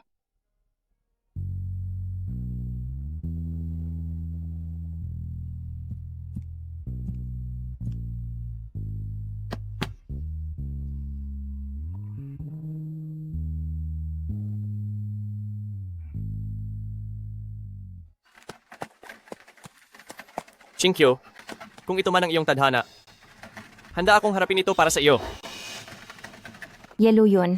Hintayin mo ako. Sa pagkakataong ito, tatapusin na natin ang lahat ng tuluyan. Ang mga bantay sa mansyon ay parang kampante pero mahigpit ang pagmamanman, lalo na sa pangunahing courtyard. Sinuhulan ko ang tagahakot ng dumi na si Mute Old Woman. Nandito ang kanyang liabe at ang mapa ng ruta. Binibini, tandaan mo? Ang pagpapalit ng bantay sa silangang gate ay sa ganap na alas 11:30. Mayroon ka lamang napakaikling sandali. Napakabaho nito. Bilis, umalis ka na. Sige na, sige na, sige na!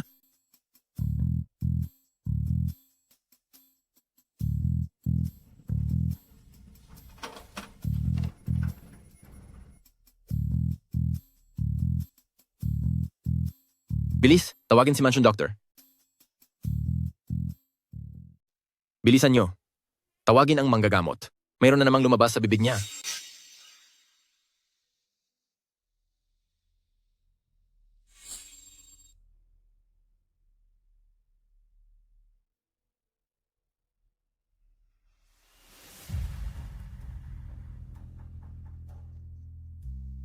Lalong humihina ang pulso niya. Mukhang ngayong gabi na ang huling oras niya.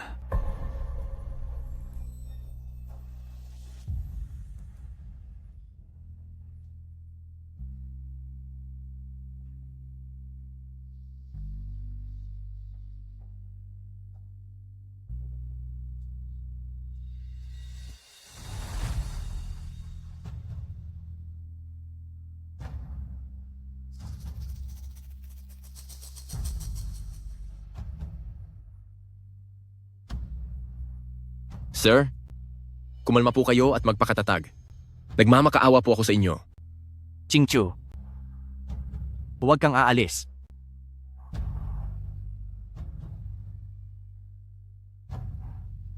Patawad. Chingchu, Narito ako. Nandito ako.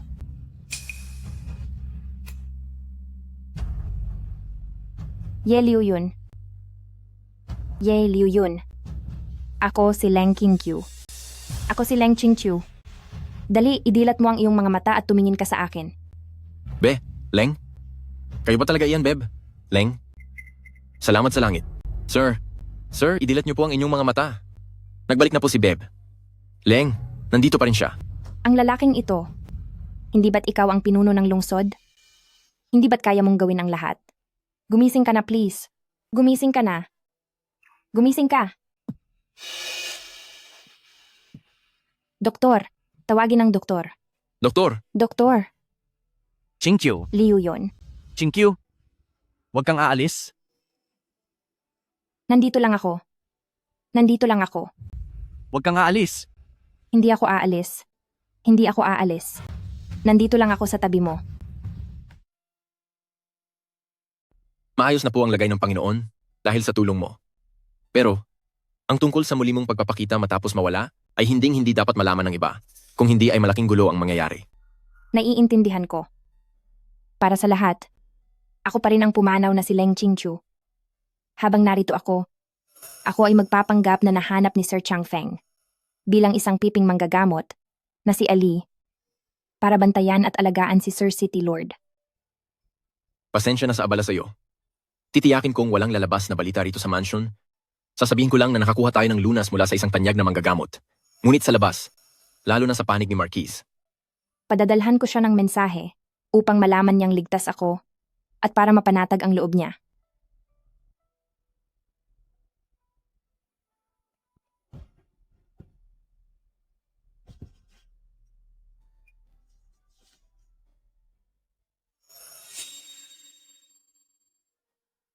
Chingqiu, ikaw ba talaga iyan? Salamat sa Diyos at buhay ka pa. Ang saya nito.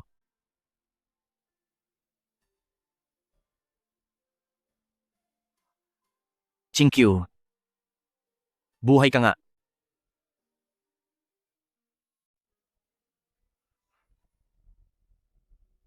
Chingqiu, pasensya ka na? Hindi ko dapat ginawa iyon sa iyo noon. Kasalanan ko ang lahat. Maari mo ba akong patawarin? Chingqiu? Mahal na City Lord, nagkakamali po kayo ng kinakausap. Ako po si Ailey. at ang tungkulin ko ay alagaan kayo.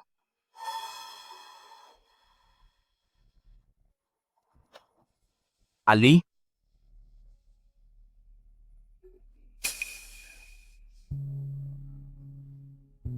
Sige. Kung iyan ang gusto mo, tatawagin kitang Ali. Simula ngayong araw, pagsisilbihan mo ako at huwag kang aalis sa tabi ko.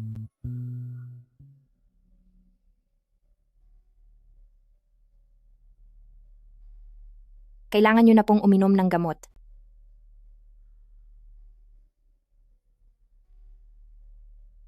Uminom ka muna ng isang higop.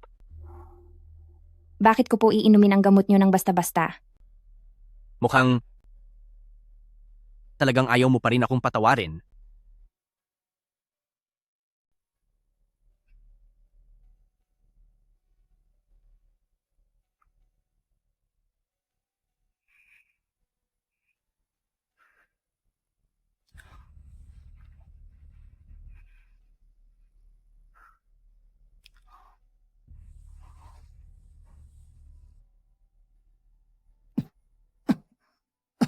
Masakit na naman ba?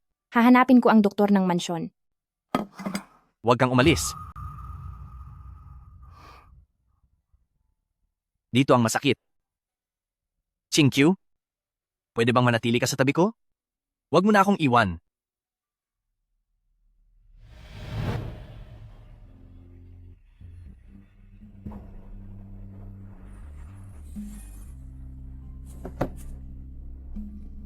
Chingqiu, ito ang aking personal na selyo.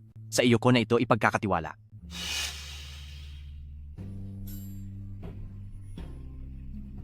Kunin mo ito para hindi mo na sabihin na hindi ako nagtitiwala sa iyo. Chingqiu, ito na ang pinakamalaking patunay ng aking katapatan. Isang agarang mensahe po mula sa Marquis.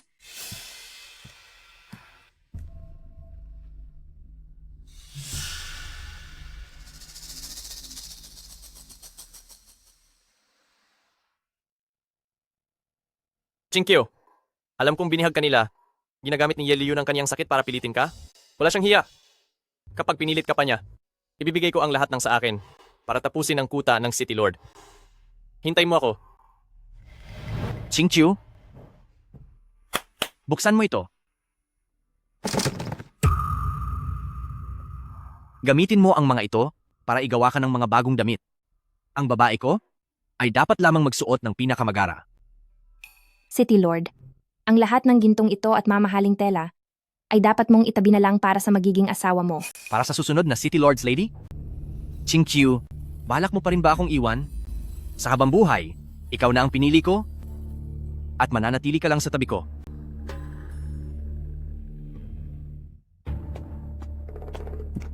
Bebe Leng, nagdurusa po ng husto ang asawa nyo sa 100 Flower Cave.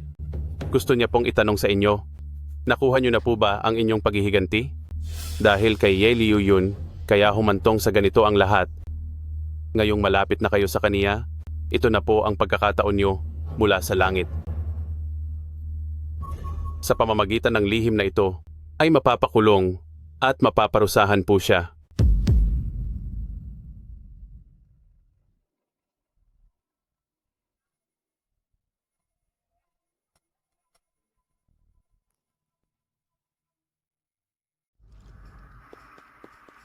Sir, palihim po naming nakuha ang sulat mula sa palasyo para kay Linzhou, lihim na nagtitipon ng mga tauhan si Yeting Yun.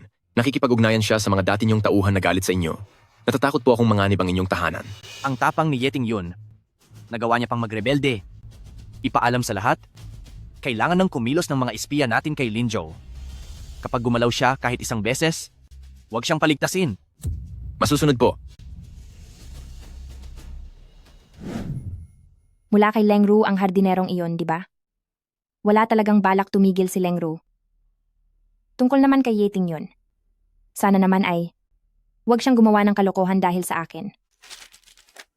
May nagmamasid, kapag hindi nila nakuha ang gusto nila sa akin, baka sa ibang paraan sila bumawi. Kailangan kong maging maingat. Uminom ka na ng gamot.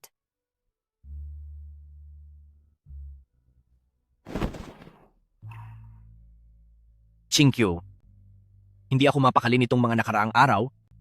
Natatakot akong baka bigla ka na lang mawala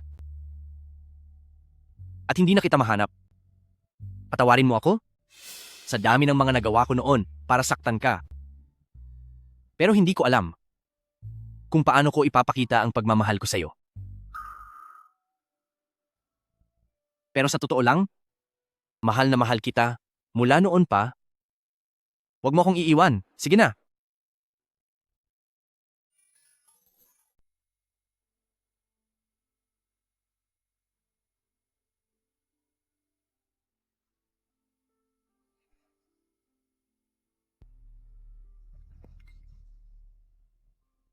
Huwag mong inumin.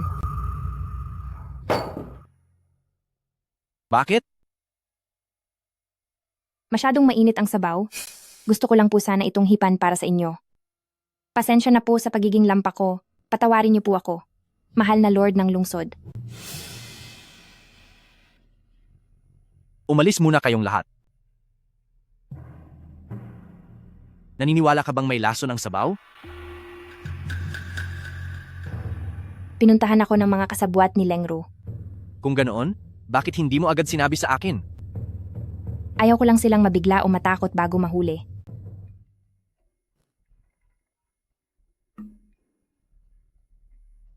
Hindi mo lang siguro kayang mawala ako, di ba?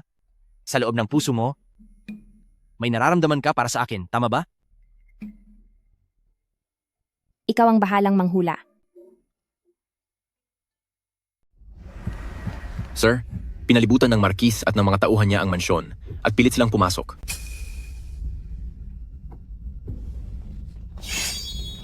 Kuya, hanggang kailan mo ba lolokohin ang sarili mo? Kinulong mo siya? Pero tinalikuran niya ang kanyang kalayaan para lang iligtas ka. Wala kang karapatang questionin ako.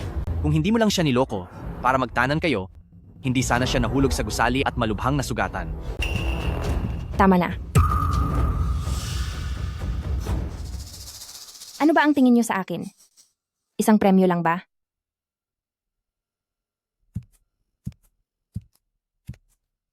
Chingchu! Chingchu! Chingkyu, sumama ka na sa akin. Pakakasalan kita ng may karangalan.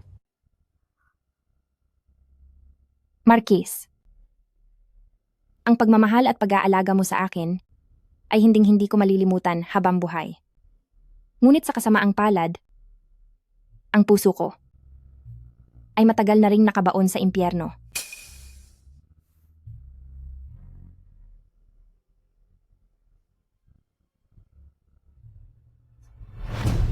Chingchu, wag mo akong sisihin. Para sa iyo, kailangan ko itong gawin. Mahal na pinuno ng lungsod, mayroon ng 37 kaso na naipon kamakailan. At sa pamamalakad niyo sa lungsod, mas magaling pa akong mag-asikaso sa tavern. Dakilang Cortesan Leng, tinuturuan mo ba ako kung paano mamahala? Opo. Unang hakbang, maglagay ng kahon para sa mga hinaing upang tumanggap ng mga reklamo at mga lihim na kaso. Ikalawang hakbang, magtatag ng pisara para sa pamamahala para ilabas ang takbo ng mga kaso araw-araw. Ikatlong hakbang, magkaroon ng isang bulwagan para sa pampublikong paglilitis. 3 kaso kada buwan, hayaang maging hurado ang taumbayan. Kaya niyo ba? Sige. Para sa pisara bukas, ikaw ang mamumuno. Ngayong araw ay tapos na ang 2 kaso. Narito ang anunsyo ng multa para sa nadaya na lumang bigas. Ang pondo para sa irigasyon ay nasa 70% na. Kung mayroon pa kayong ibang suhestyon, maaari nyo itong ilagay sa kahon ng mga hinaing.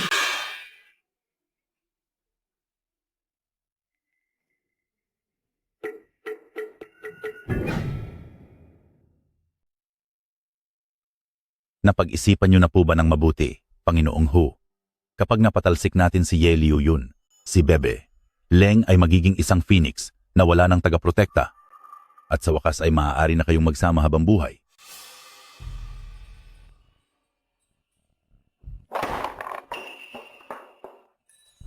Ang gusto ko ay maging kusa ang kanyang nararamdaman.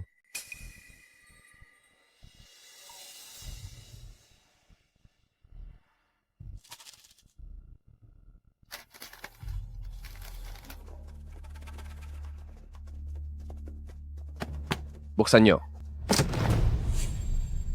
Mga bato ang laman. Ang pera para sa aming kaligtasan ay naging mga bato na.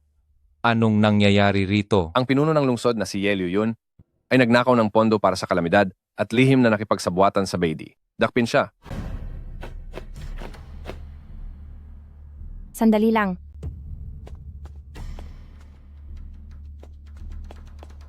Liu Yun, ano ba talaga ang nangyayaring ito?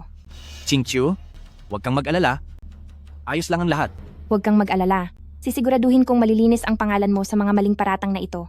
Ilayo na siya.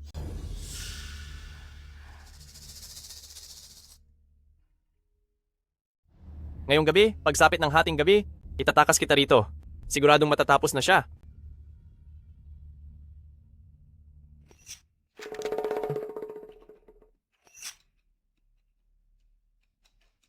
Ito,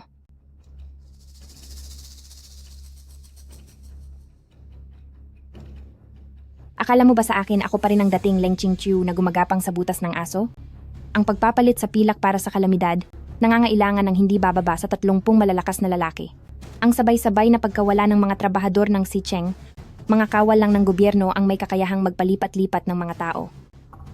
Kaya sa tingin mo, maliban kay Ministro Li, sino pa nga ba? Chingchu, masyado ka nang nagbubulag-bulagan. Umalis ka na. Siguradong lilinisin ko ang pangalan ni Ye Liu Yun. Miss, ano po ang kailangan naming gawin? Sabihin mo sa mga kababaihan na gamitin ang kanilang mga mata at ang kanilang mga tainga para hanapin ang katotohanan tungkol sa pagkawala ng mga trabahador ng Sicheng, kung paano sila pinatahimik. Tandaan nyo, mas mabilis pa ang chismis kaysa sa patalim.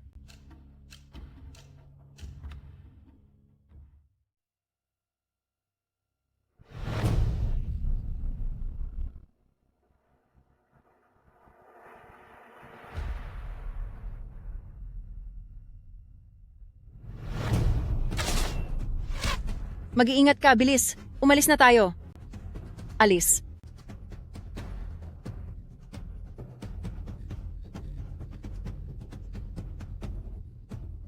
Nakita ni Ministro Lee ang Marquis kagabi. Mayroon na tayong matibay na ebidensya. Kailangan na lang natin ng saksi. Huwag po kayong mag-alala, Binibini. Iubayan nyo na ito sa akin. Ito ang sulat na mismong isinulat ng City Lord, malinaw at sapat na ang ebidensya. Teka muna. Chingchu,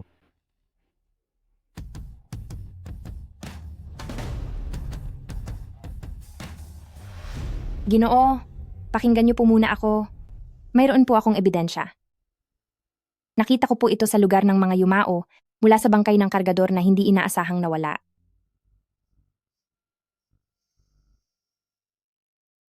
Mukhang apelidong Lee ito. Si Ministro Lee iyan. Nitong mga nakaraang araw, ang katiwalaan ni Ministro Lee ay naghahanap ng mga trabahador. Dahil pilay ako, hindi ako natanggap. Na-curious ako kung anong trabaho iyon, kaya palihim akong sumunod. Hindi ko akalain na ginagamit pala nila ang mga bato. Kapalit ng perang pondo para sa sakuna. Ito. Sir, maaari po bang hiramin ang lihim na sulat na iyan?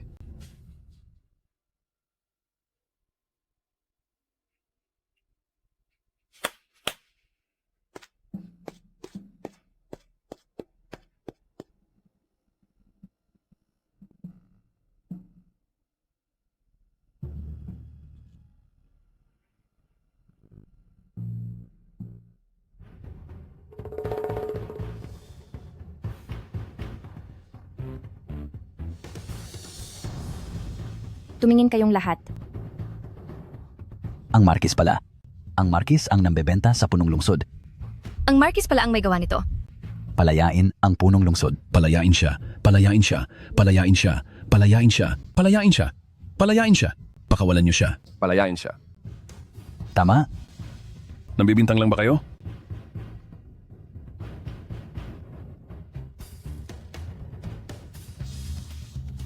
Ayos na ang lahat. Chingqiu, salamat sa iyo. Tingyun, pinalabas mong nagkasala ang sarili mong kapatid gamit ang 30 buhay, pamilya Ye, Wala kang kwentang tao. Kapatid, ikaw naman ang unang umagaw sa minamahal ko. Lord Marquis, noong gabing ibinigay niyo ang perlas sa akin, sinabi niyo na sana ay maging kasing laya ko ito. Pero ngayon, nabahiran na ito ng parusa at kasalanan.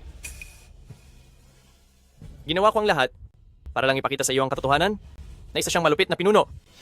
Ikaw, sa ginagawa mo ngayon, hindi ba naging kamukha mo na rin ang uri ng taong pinakakinasusuklaman mo? Alang-alang kay Chingqiu at sa ating mga ninuno? Palalampasin ko muna ang ginawa mo. Umalis ka na rito habang binibigyan pa kita ng pagkakataon. Chingqiu, maaari mo bang sabihin sa akin kung sino ka ba talaga? Ako ang iyong pagkakamali sa nakaraan, na hindi mo kailanman matatakasan sa habang buhay. Alam ko na mula pa noong una na hindi ikaw siya. Chingqiu, maaari ka bang makipagkasundo sa akin habang buhay? Anong kasunduan? Huwag mong sabihing tungkol ito sa sugal. Hindi. Iaalay ko ang selyo ng City Lord bilang alay sa iyo at hayaan mong ako ang magsilbing kandado ng iyong buhay? Kandado dito sa puso mo? Payag ka ba? Sige ba? Ang aking number 1 na City Lord. Number 1. Na City Lord? Anong ibig sabihin ng number 1?